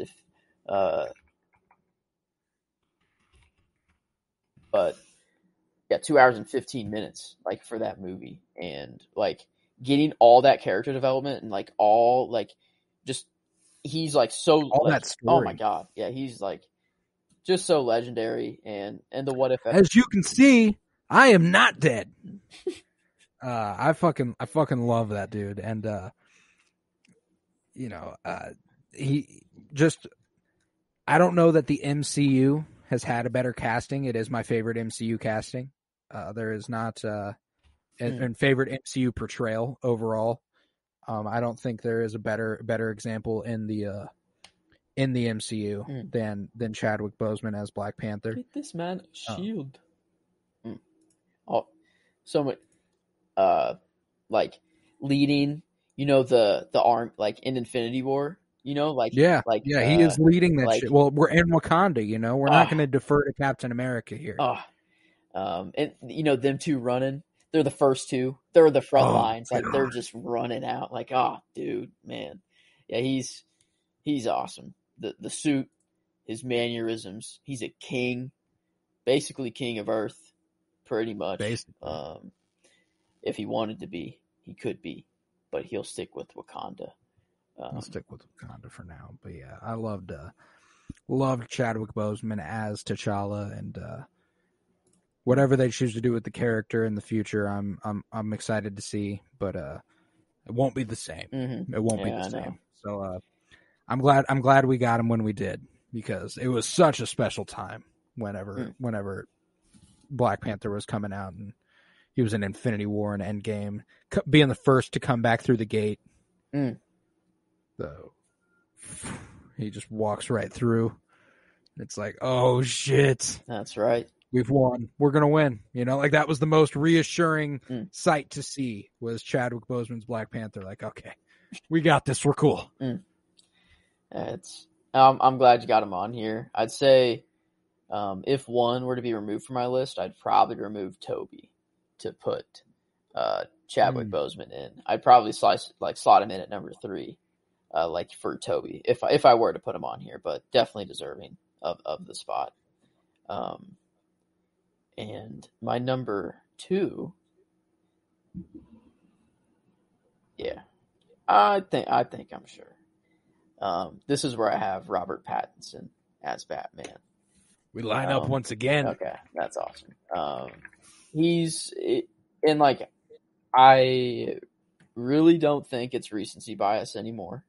No, we're a few months removed. Yeah, it's been 6 months, right? Like it came out in January. It's been like 3. Wait, it came out in March. Okay, never mind. I was thinking No Way Home, December. That's what I was thinking. Still, but it's crazy that it's only been 3 months. But like, I watched that movie so many times that like feels like it's been out longer. Yeah, and this was, I don't know. I'm so excited to see what they have coming next, because this was already just so good. Like the style of it, the more reclusive Batman that wasn't just like old and cripply, which forced him to be reclusive. He like just was that way just because he has to be, kind of, if he wants to keep this up. And it'll be interesting to see how he balances Bruce Wayne in the next couple movies, if he has to put on the billionaire Playboy act, Right. or if they don't go that route at all, it'll be interesting. But it was instantaneous. Like the first watch, I knew like, oh damn, oh this is like my favorite Batman. Just that they're Oh like yeah, I he's had just no my favorite doubts. Batman. So he is number 2 though, and the only reason is probably I'd say after his next couple movies, if his like when his trilogy's completed, he might rise to 1. But Yeah, that's why I've only got one. That's why I've got him at 2, because we got one movie, and while I fucking loved it, I'm pretty confident he's my favorite portrayal ever, or will be. I didn't want recency bias to come into too much effect here, so I did put him at 2. And I like far and away my favorite Batman. The Batman voice, just the low whisper, like not the growl that Christian Bale used. Swear to me, like he had the more subtle. What do you think this is? Thumb drive. Yeah, like I don't know. It's just more like he doesn't like it's disguised, but like not really. Like he doesn't really change his voice a lot. He just kind of whispers, which is cool. I don't know. He's just so menacing. Like his movements, he's so just the way he walks in the suit. Like when he knocks those dudes out at the door and then walks right past them, like, oh my god, what a fucking badass when he walks into the club. And then I mean, holding Selena Kyle back from killing Carmine Falcone and being like, you've paid enough. Like, goddamn, way he looks at Selena Kyle, like, he gets so much emotion across through those eyes, man. And Robert Pattinson fucks as the Batman. Like, it's insane. All right, who's number 1? Shall I go first? You know what? Let's start with mine. I think yours will be a little bit more fun because I assuming you haven't said yours. I don't think you will either. No, I won't. You have said mine. Number 1 for me is Andrew Garfield as Spider-Man. Let's go. That's awesome. I absolutely love Andrew Garfield as Spider-Man. There's not a I love Tom Holland. I love Tobey Maguire. There's nothing like there's no hate to either of them. Not just because I like one doesn't mean I hate the others. No, like I love all 3 of them, but there's something different about Andrew Garfield's like presence in the role. Like he feels the most like Spider-Man to me. He brings it to life in a way that I don't think anyone else has been able to. Just an incredible performance, and I actually gave The Amazing Spider-Man a rewatch just probably 5-6 days ago. Like I'm just coming off a rewatch of that, and I was like, yeah, man, this movie is like, it's not the hardest, best Spider-Man movie ever by any means, but that part where he's climbing up the wall and he's got the limp and he's like running and like all the construction workers line up the shit for him across the city. Yes. And they're all helping him out. When New York helps Spider-Man, dude, that's my favorite shit. That's my favorite shit. And him trying to swing and then getting caught by it. And they're like, yeah, we got you, man. We got like, god damn. That is nice. That's that shit right there. You know, we did talk about how Sony, wanted to like cash in on media presence and like or social media presence with Morbius, but if they did it with Spider-Man 3 for Andrew, I think that's an okay, like that this is an okay time to listen to social media, listen to the internet. Listen, yeah, listen to us see all this the time. Memes about Morbius, more BS, and you're like, you know what? Yeah, what? That's the one you go more with. More time, not make The Amazing Spider-Man 3. And that line, like giving him like just like I stopped pulling my punches, like just him saying like it just sets up, like it feels like they're setting it up, and I really hope that it's in the works. And that I mean, can you imagine like him coming back to his reality, changed by his experience with the other 2 Spider-Men? Like, but will we see the time before when he wasn't pulling his punches though? Right? Like, would it be after after No Way Home, or would it be before? Oh, true. I don't know. That'd be because interesting. he said he stopped pulling his punches, and like we haven't seen him during that phase. Like he said, like after he defeated Electro, and before this moment that he like was just going out and obliterating people or whatever, right? Or am I? Yeah, I'm guessing so. Like I took it as like after Gwen's death, yeah, he had a tough time, but he realized he had to get back into the suit, and like we do see him like throw a fucking sewer plate at a dude's face. That's fair. That'll hurt. That'll do some damage. Yeah. No, but I'm sure there's a phase in between there where he is a little bit more brutal. Because that's what that line implies.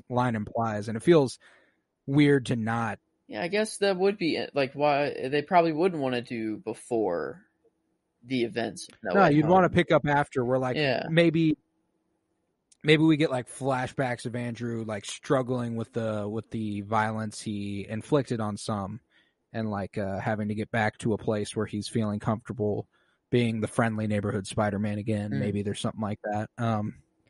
But frankly, I don't think we're going to get it. I don't think we'll get the Amazing Spider-Man 3. Nah, maybe one day, but not anytime soon, I don't think. Man, I don't come on. So. Like, if they're just going for cash grabs anyways, this is the easiest well, that's the thing, one. is that I think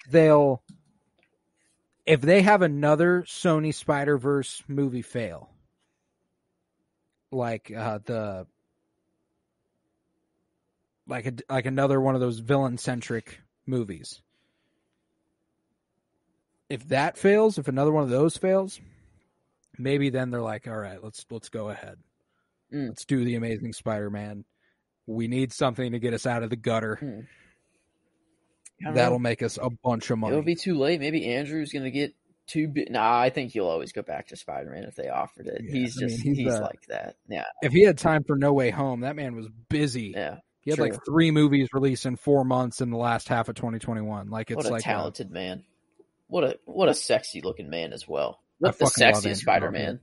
That's without a doubt, in my opinion. Oh, no doubts. Yeah. No doubts. No Tom doubts. Holland, you look great. Toby, they're good looking guys. You're solid looking, man. You're solid looking. There's no Andrew. No Andrew Garfield's out here. It's the hair, man. Yeah. It's the hair. Yeah. But he does have good hair. I love me some Andrew Garfield. So Andrew Garfield of Spider-Man is my number 1. Who's yours? I have Robert Downey Jr. as Iron Man. And earlier I was talking about how well the actor fits the role went into this decision making. And I mean, Iron Man got me into the MCU. He started, the whole MCU, with Iron Man 1, was just like instantly one of my favorite movies, growing up, and seeing him across the span of all these movies, popping up in quite a lot of them. And, he's arrogant. Yes. And there's a lot of things to hate about Tony and Iron Man, but his arc, I think, is beautiful. And it doesn't, I'm not like saying that all of Tony and all of Iron Man's bad. But there are, no, not by any means. I get what you're saying. But Robert Downey Jr., he just is Iron Man. Like the facial hair, it's kind of like that with Doctor Strange. They have like their very unique look. And like, I will never, like Iron Man will always be Robert Downey Jr. in my brain. Like, oh yeah, it'll like be impossible for that to like ever get out of my brain. Just that facial hair, the glasses, all the technology, like him just being a tinkerer, him being, like the Brainiac, which are characters I latch on to. I don't know. I love Robert Downey Jr. I think it was, a casting that saved like his life, pretty much. Like he was going down a pretty dark road before, and or he had Jon Favreau gave him a chance, and like a second chance, and he really turned his life around with it. Also, the character's inspired by Elon, so there's another, just little cherry on top for Robert Downey Jr.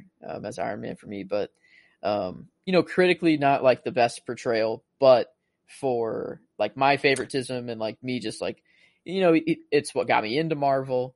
And that's like, what this is about, after like, Spider-Man, I don't think there's anything wrong with saying that he's got one of the best acting performances across the saga. Then, I mean, like Infinity War and Endgame and those Iron Man movies, like Robert Downey Jr. is undeniably talented, and I think we really get to see it unfold in Infinity War and Endgame, more so than we do with the other movies. But Iron Man 3, we really get to see some shit there, like.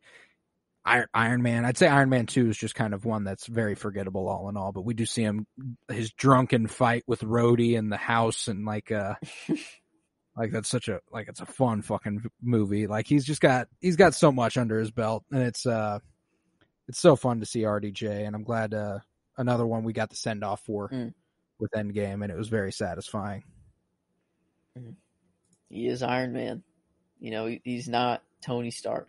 It's like the complete inverse of Cap, where Cap is not Captain America. He's Steve Rogers. But Tony is Iron Man.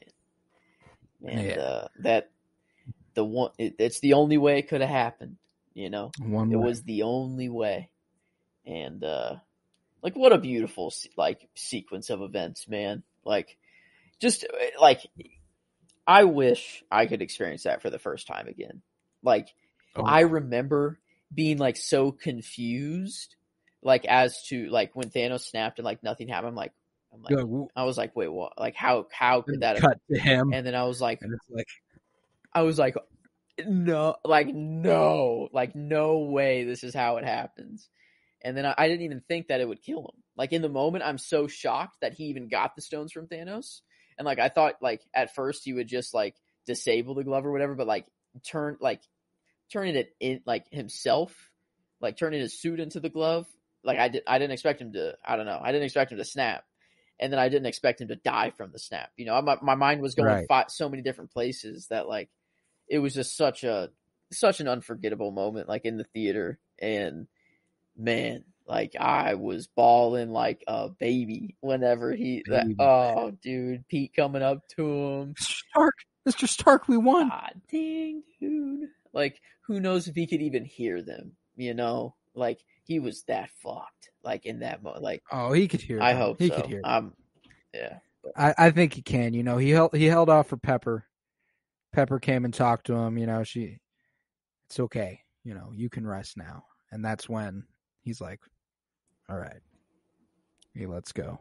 Man, that was a heart-wrenching scene, man. Him speaking to Morgan through the hologram and shit. I mean, fuck. What an incredible movie. The send-off, like the little proof that Tony has a heart floating off in the river or stream, whatever you want to call it. Oh, come on, man. Like, that was, man. Just, what a guy. I don't know. I love RDJ. Legendary shit. But yeah, all right. So our top 5 superhero portrayals. I got Andrew Garfield as Spider-Man at 1, Hugh Jackman as Wolverine at Robert Pattinson as Batman at 2, Chadwick Boseman as Black Panther at 3, Hugh Jackman as Wolverine at 4, and Charlie Cox as Daredevil at 5. I had RDJ as Iron Man at 1, Robert Pattinson as Batman at 2, Tobey Maguire as Spider-Man at 3, Hugh Jackman as Wolverine at 4, and Andrew Garfield as Spider-Man again at 5. Fuck yeah. Mm-hmm. So in common, we had 3. We had Andrew Garfield, Robert Pattinson, and Hugh Jackman. Mm-hmm. So that's very interesting. Very interesting. But with that, shall we get to our top 5 live-action superhero movies? Yes, this is a good one. Get it. So, we've done 4 of them. It's time for the 5th. You want to get us rolling here with your 5? Okay, I'll get us rolling. Kind of just got done talking about this. That's the first part to the movie that we were talking about. Avengers: Infinity War is my number 5. And it was I don't know, just everything leading up to this moment. luckily got, to see this one in theaters, which, just made it even better. The coming out of that theater, not knowing what the heck to think. But, I don't know. It's just a momentous, just landmark, or like, I don't know which, like, what landmark of pop culture. I don't know. Like, it'll forever, like this, what a moment in time for superhero, like, movies or just movies in general. It's just never once has, like, there been 23, 20, I always forget the number, 22 or 24, somewhere in that range, I think, that lead up to Infinity War. But, like, I don't know, what a thing to live through. We were, like, the perfect age, I feel, too, like, for it. Like, just old enough to really understand what was happening, and, like, growing up with all of these heroes and seeing, like, just everyone there, and, like, then, like, I don't know, it was just a crazy movie. And I think, that's the only MCU movie that I have on here. Oh, man. One more Marvel, two more Marvel, actually, but only MCU movie. All right, cool. I also have 3 Marvel. I do have 2 MCU. And we'll start here with my 5. Black Panther. We've already talked quite a bit about Chadwick Boseman and the character design, the costume design all throughout this so far. You had it for your origin movies. And I knew I was going to give it some love here, so I left it out of the origins. I love Black Panther. That movie, like you said, just an epic, smashed into that 2 hours and 15 minutes. So well executed, so fun to watch. A moving pop culture, another pop culture moment. It felt like, as no doubt a top 5 live action comic book movie of all time for me. Like, there are, like, you remember the senior pictures, I had a whole sect of my photos where I was wearing a Black Panther crew neck sweatshirt. That's sick. Like, I was like, because 2018, man, what was hotter at the time than Black Panther? Yeah, that movie was huge. February through May, what was hotter than Black Panther? I mean, Infinity War came a couple months after Black Panther, but you know what was still hot during Infinity War? Black Panther. He was brand new, hot on the scene. Everyone was loving that man, and I loved that movie. So I had to get it. He was the one that whenever he faded away was like the biggest, like, fuck no, like, it was like, no shit, like, no, it was also the one that made me go, oh, they'll be okay. Yeah, that's true. Whenever it was like, who came before him? Like, maybe Groot did. Bucky, or not Groot. Rock. No. Groot went. Yeah, Groot went. Bucky. Yeah. Yeah, but whenever he went, it was like, oh, okay, whew, they're not dead. Like, yeah, they'll be back. Okay. Bucky, he's been through a lot, kind of inconsequential. Like, sucks that his story doesn't get resolved, but hey. Groot, it's like, shit, not Groot. Damn, Groot, are you kidding me? But okay, I guess all he said was, I am Groot. T'Challa, oh, okay. Whew.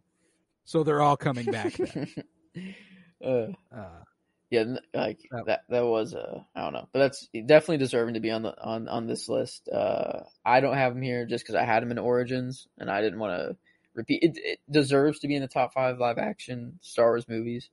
Probably could replace Infinity War if I had to replace it. I don't think I'd replace it with any other movie that I have on here, but no, that's definitely a deserving spot.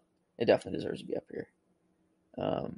But my number 4, I have a Spider-Man movie, and it is the second one with Doc Ock. I was going back and forth on if I like Spider-Man 1 or 2 more, and I think I said I don't even want to know how many times I've seen Spider-Man 1. I really don't want to know how many times I've seen Spider-Man 2 because I watched that one way more. And I don't know really why as a kid I latched on to 2 more. I think maybe just the train scene where he stops the subway. I really like that for some reason. Fantastic. And the whole, like, he's just a boy. Yeah. No older than my son. And he's laying there all 30-year-old Tobey Maguire looking ass, and it's like, okay, gay. Sure. Yeah. And then the origin of Doc Ock, we get through the movie, which is awesome. Stellar. Fantastic. And the scene in the restaurant with Peter sitting down with MJ, like, yeah, man, you know what? I think it's good. I think it's time. I think we can do this. Or like, that might have been after he'd had that, and he was coming back to tell her, like, hey, sorry again. I know I said we was going to be good, but I don't think it can happen. Damn. Yeah. It's like, and she's just like, what the fuck, Peter? Make up your goddamn mind. Yeah. And and then, like, he throws the fucking car through the window, and he fences it. Like, I was just thinking about this. Like, unbelievable. He didn't know that Pete was Spider-Man at this time, right? Like, he was just going to Peter Parker, and he thought the best way to get to him was to throw a car at him. Like, this could have easily killed him. What would he have done if, like, the car smashed Peter? Like, what would he have done? Like, he would. Was he going for wouldn't have Peter, died. or was he Like, going for? Oh yeah, because he wanted to take Peter to Harry, right? So he didn't know that he was Spider-Man. He just thought he was Peter Parker, and that he would just take him to Harry. But, like, he didn't know. Like, in his mind, it's just Peter Parker, a human. He would definitely not survive a car, Right, a car being thrown at him. Like, luckily he had a spidey sense and was able to sense, barely get out of the way. But, like, damn, what a way to go after someone. For real. But yeah, I love this movie. It's even more of my childhood than Spider-Man 1. The movie starts with Spider-Man, and, like, we're already rolling. So it's like I get even more Spider-Man content than the first one. More time in the suit. And I don't know, like Aunt May being carried up to the top of a building, and she's holding on, and then just slips right onto the ledge, and her being up there, got the most upper body strength out of any grandma I know. She's fit. Aunt May, she fucking it up. Aunt May is, man, I don't want to ever doubt Aunt May ever. She gonna beat my ass. Because but man, I love Spider-Man 2. So I mean, I had to be up here, but I love it. That was my last. Yeah, Spider-Man 2. I had to. I replaced it with Black Panther. Wow, That was okay. it was my 5, and I was like, I love Spider-Man 2, but I'm pretty confident he'll have Spider-Man 2. So I was like, it'll get talked about. But I was like, I love me some Black Panther, and I want him in here. So I got Black Panther into my 5. So Spider-Man 2, definitely my favorite Spider-Man movie, I'd say. With that, my 4, one that we've already talked about today, was my top 1 in the superhero origin movies. My 4 is Superman. Awesome. 1978. I kind of wanted to put this in here for reference to how much I like the other 3, as it was my number 1 origin superhero film. It's like, regardless, I still have 3 more comic book movies that I like more than that. You know what I'm saying? I wanted it to kind of be like a benchmark of sorts. And I love that movie, man. And my favorite part is Lois's first interview with Superman. He greets her on her terrace at night, and he's like, being completely bare bones honest with her, and she's real critical, because, how the fuck, what the fuck, what's going on here? Like, no way, like, bullshit. Something's off here. And he's like, no, really, like, this is all. And like, as the conversation keeps going, you realize she's warming up to him big time, and she's definitely flirting with him. She asks him, what color underwear am I wearing, after he says he has X-ray vision, and he's like, well, actually, I can't tell you. You're standing behind a lead pot. I can't see through lead. And she's like, oh, interesting. Okay. And she goes on, keeps talking to him for a couple seconds. She moves out from behind that pot, and he goes, pink. And she's like, what? And he's like, the color of your underwear. He was quick with it. Yeah, and she was like, oh, okay. But he takes her for a flight, and they have this whole montage. And I mentioned that I've talked about this before on the podcast, but I love this scene so much that I'm just going to go over it again. Where she's flying with him, and he's holding her up by like a pinky, and she's just thinking to herself what she's going to write about this interaction. Where she's like, "Can you read my mind? Like, what's how far does this go? What's the extent of your power? I feel safer than I ever have, yet I'm floating in the middle of the air, hundreds of feet above the surface." Like, damn. And it's just such a fun movie, and villain Lex Luthor facing off with Superman. It doesn't get more classic than that. So can't wait to get to these movies, man. I cannot wait. Dude, I'm so excited for that project. We only got 9 left on the old 52-year journey through film, and then we're on it. We're on it, buddy. Yeah, I'm ready. I'm ready for it. But yeah, Superman, 1978. That's my 4. My number 3. This is where I have a Batman film, and it is The Dark Knight.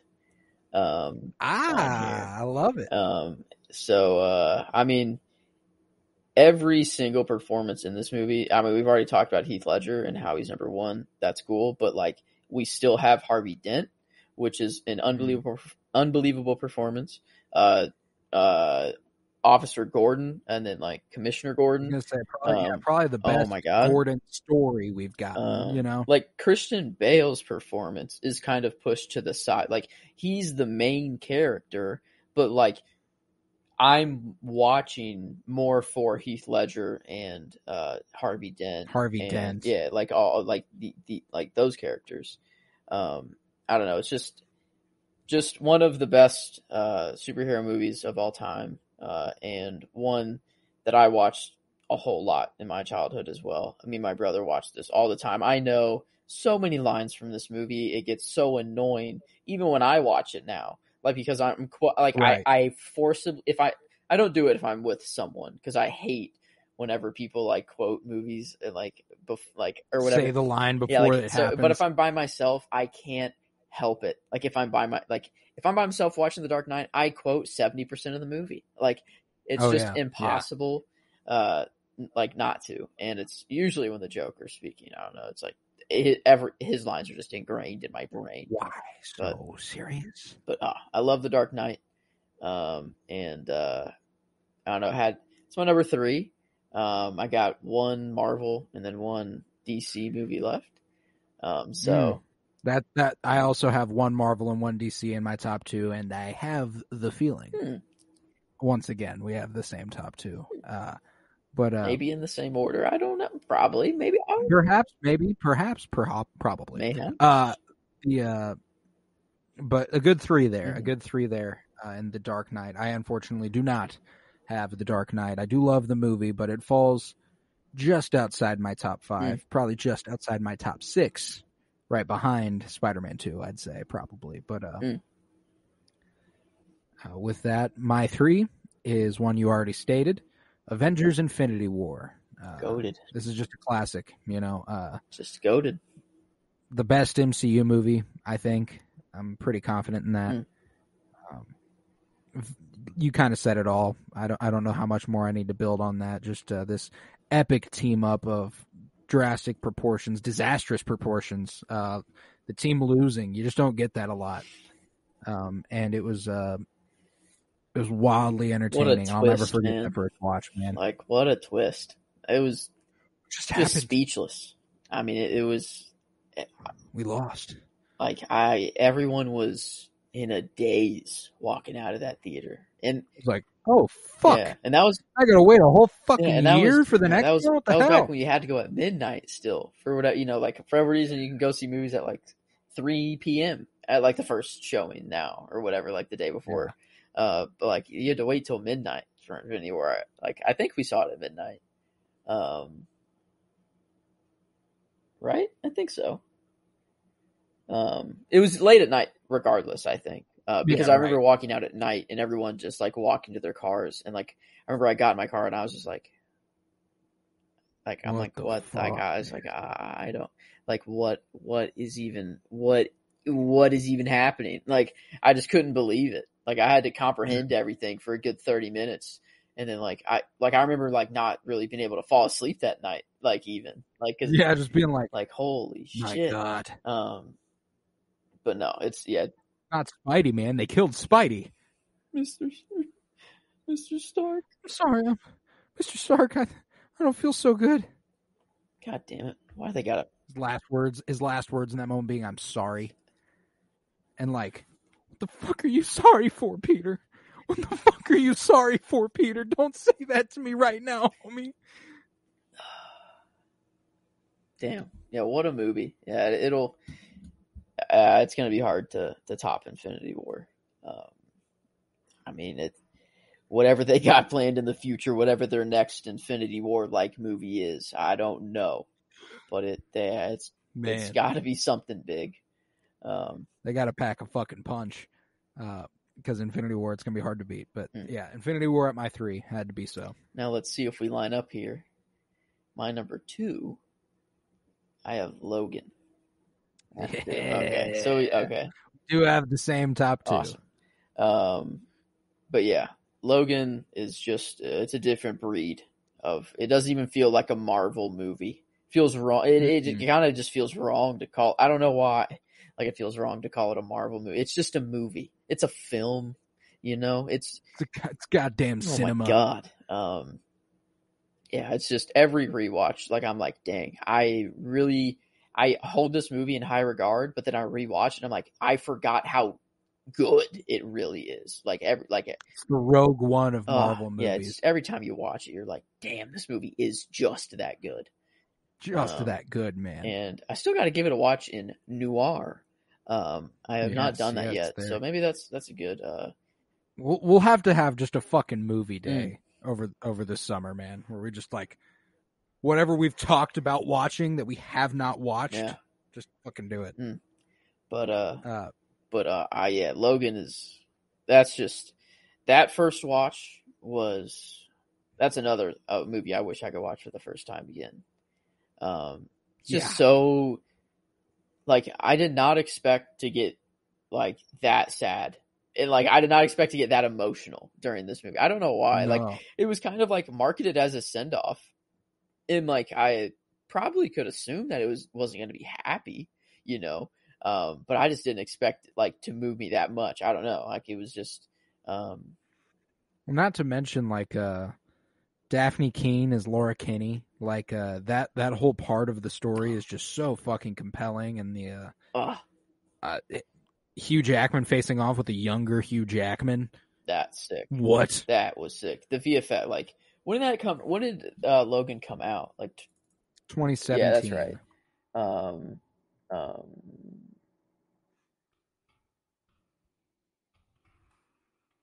I just remember that shot. It was so like when he walked down the stairs, and like looked at like just like walked past him. Was that the first time that he was appeared? I think so. I think I'm remembering. Am I remembering that right? But anyway, yeah, X-23 I think is what he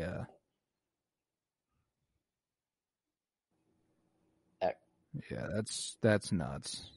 I don't know. It just looked very real. I just remember like the VFX were pretty very clean. Yeah. That's some of the best de-aging technology we've seen in a movie, I think, is young Hugh Jackman. But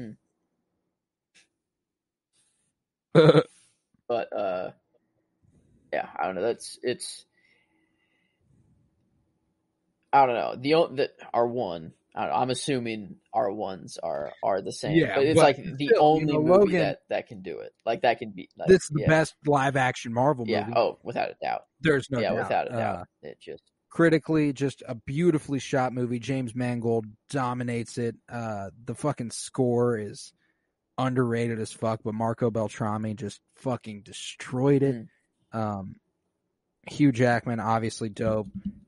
Patrick Stewart as an old Professor X. Like, god damn, what a special movie, man. And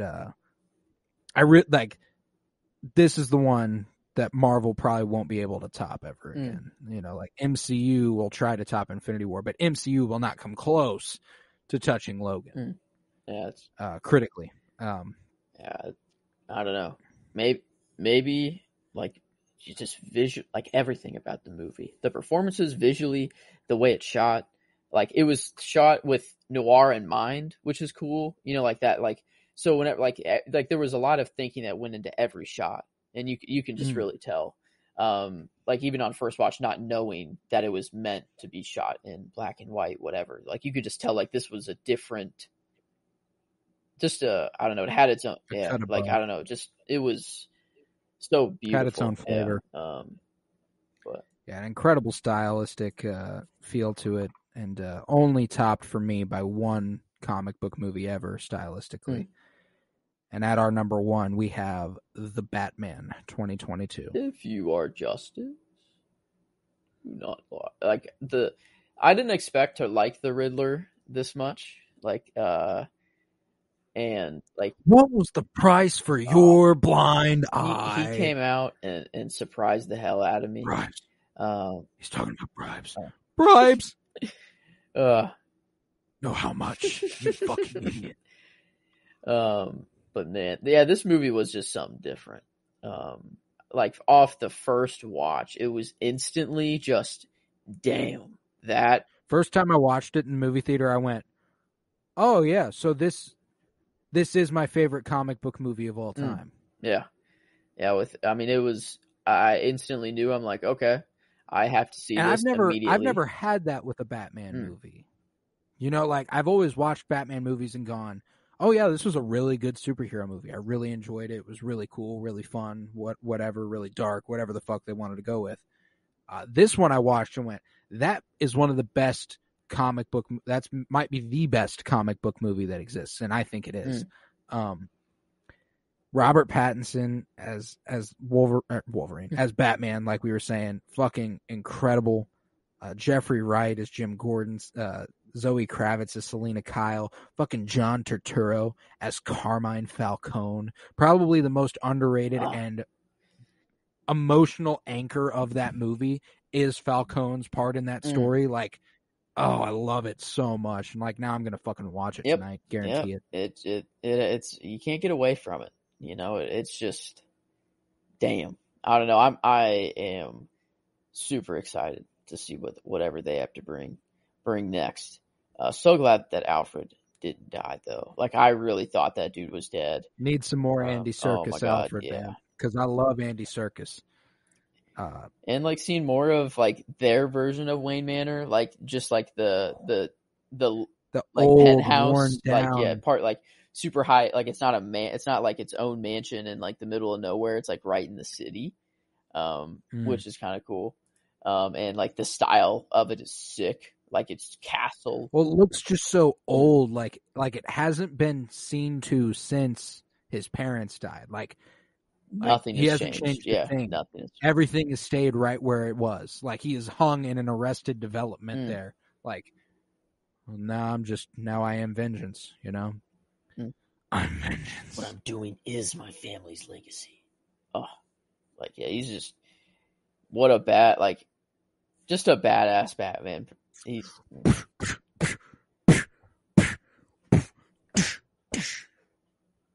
I'm vengeance. And the fucking boots clanking as he was walking down the like to the Penguin, walking up to the that like before that. Oh yeah. No, but I was thinking of the boot, like the walk to the Penguin after he flipped him in the car. Like with the fire in the background too. Like every walk that he had. I don't know, was there another walk? I'm trying to think if there was like another slow approach. But I don't think they so. did such a really, good job with those. El Rata, it says that. It's the worst Spanish I've ever heard. Oh yeah, he played La Rata. Fucking you're a rat. The rat with wings, that's you. You know what Carmine Falcone would do if you heard this kind of talk? Uh, I fucking love Colin Farrell as he Ozzy killed it. Cobblepot. Yeah, he man, killed it. Open your eyes. Fucking Jeffrey Wright as Jim Gordon, man. It's fucking immaculate. I love that. You gotta get out of here. Talking like You're gonna punch me in the face. Oh man, but God, I love that movie, man. it's goated. It is just. You made me do this, just like your mother. Ooh, Nah. God, And the damn, spinoffs man. that we're getting, man. A Penguin spinoff and Arkham Asylum. Man, I don't know what have they confirmed what's in Arkham Asylum, or like what like it's about, or like is it just inside of Arkham Asylum? We just know that it's based around Arkham. Like that's kind of the idea. Oh, right not now. the asylum, just like or like. No, yeah, the okay, asylum. okay, My bad. Interesting. I wonder if like that means it's the Riddler and Joker, but like I feel like they'd save that for a movie. Feels like Paul Dano and Barry Keoghan might be not HBO Max series type beat for me. I don't know who else is inside of Arkham. Like maybe we get like a Hugo Strange like storyline, maybe. Yeah, that'd be dope. I would love a Hugo Strange live action story unfolding, man. That would be so fucking cool. But yeah, I don't know. Maybe a Harleen Quinzel. Because I guess Harleen Quinzel. And Hugo connected with like the Court of Owls or the council? Yeah, Court of Owls. The court. Like he connected with him, I think, a little bit in Gotham, like the TV show. They did the Court of Owls storyline there, and I think Hugo Strange had like some connection, which that could be cool if they like build it up. Because I feel like they're going Court of Owls for like these next two movies. Like I think that's like, cause like it's so much bigger than you could ever imagine. Like Falcone's not the top. I think it's the court. I think they're building up to the Court of Owls. But oh, that'd be cool. That'd be cool. I don't know. I don't think he just meant Falcone. Like I don't know. I don't think that like whenever he was like it's so much bigger than you could ever imagine. I guess it could be because he means like it's every aspect of the city that Falcone owns. Yeah, it's not just that, like, because they're under the impression, like, why would you work for the like, why would you work for the police? What the hell, like, what's going on here? And he's like, no, you don't get it. Everyone works for him. When the renewal fund came around, he was the one who had say. Yeah, I feel like I don't know. I feel like he just had like he was the Court of Owls, like not like I don't think he had a position like on the table, but he was like the top civilian, like the top person that's not on the table. Like that's who they went to get like they're like, we need this to happen, make it happen. Like I think like he wasn't doing this on his own, like he had someone to answer to. I don't know. I feel like I really hope they're doing Court of Owls because that's just like I think a really cool storyline. And the TV show did okay with it, but I feel like it could be executed better. And I trust. But yeah, man, regardless, wherever the Batman's headed, I'm following. I'm fucking with it. I love that. I love that shit. That movie directed by Matt Reeves. Better than any other comic book movie I've ever seen. Kind of reframed what a comic book movie could be. And it just blew my mind on that first watch. I remember in theaters just being like, oh, I'm going to see this 5 times. And then I did. And when it came out on HBO, whew, that was an instant viewing. Nice. Yeah, instant that viewing. Was nice. But man, yeah, it's going to be tough to top that one, but who knows? Maybe they do in these next couple movies. I don't know. Hey, I'll invite it. If they can, they can. But I'm not playing for that because this is my favorite comic book movie ever. With that, let's run back through these 5. For me, I had the Batman at 1, Logan at 2, Infinity War at 3, Superman at 4, and Black Panther at 5. What about you? I had the Batman at 1, Logan at 2, The Dark Knight at 3, Spider-Man 2 at 4, and Avengers Infinity War at 5. Hells yeah. And with that, we conclude yet another 5x5. what a joy it was, my friend. I love this series. This is a fun one. Mm-hmm. Oh yeah, definitely. Nothing but top fives. Top five. Interesting way to talk about like whatever universe or topic Category that it is. or- Yeah. It's a lot of fun. Yeah. It's a lot of fun. But with that, if you would, head to patreon.com/KoroBloom, where you'll find well over 24 hours of exclusive content at this point. All that money goes back into making sure we can put this podcast on. Don't make no money off of it unless it's there, so that'll help a lot. Head to Twitter, follow at PennyBloomPod, follow on Instagram at PennyBloomPodcast. I was Colton Robertson, joined by Joseph George. Thank you very much, homie. Well, thank you for having me. It's always a pleasure. Always a pleasure. Oh, and it is always a pleasure to have you. Remember to check out all the shit me and Joe working on. Last week, we completed the 7 days, 7 films for 1994 coverage. A lot of fun. 52-year journey through film, ongoing. Check that out every Friday. Obi-Wan Kenobi concluding this week. Make sure you catch up. Catch up with all the shits. And just be ready. Westworld Season 4 coming soon. We'll be doing that. Very excited about that. But yeah, remember, peace, love, and bloom. And always praise Keanu Reeves. He's playing Batman in the DC League of Super Pets, so it's relevant.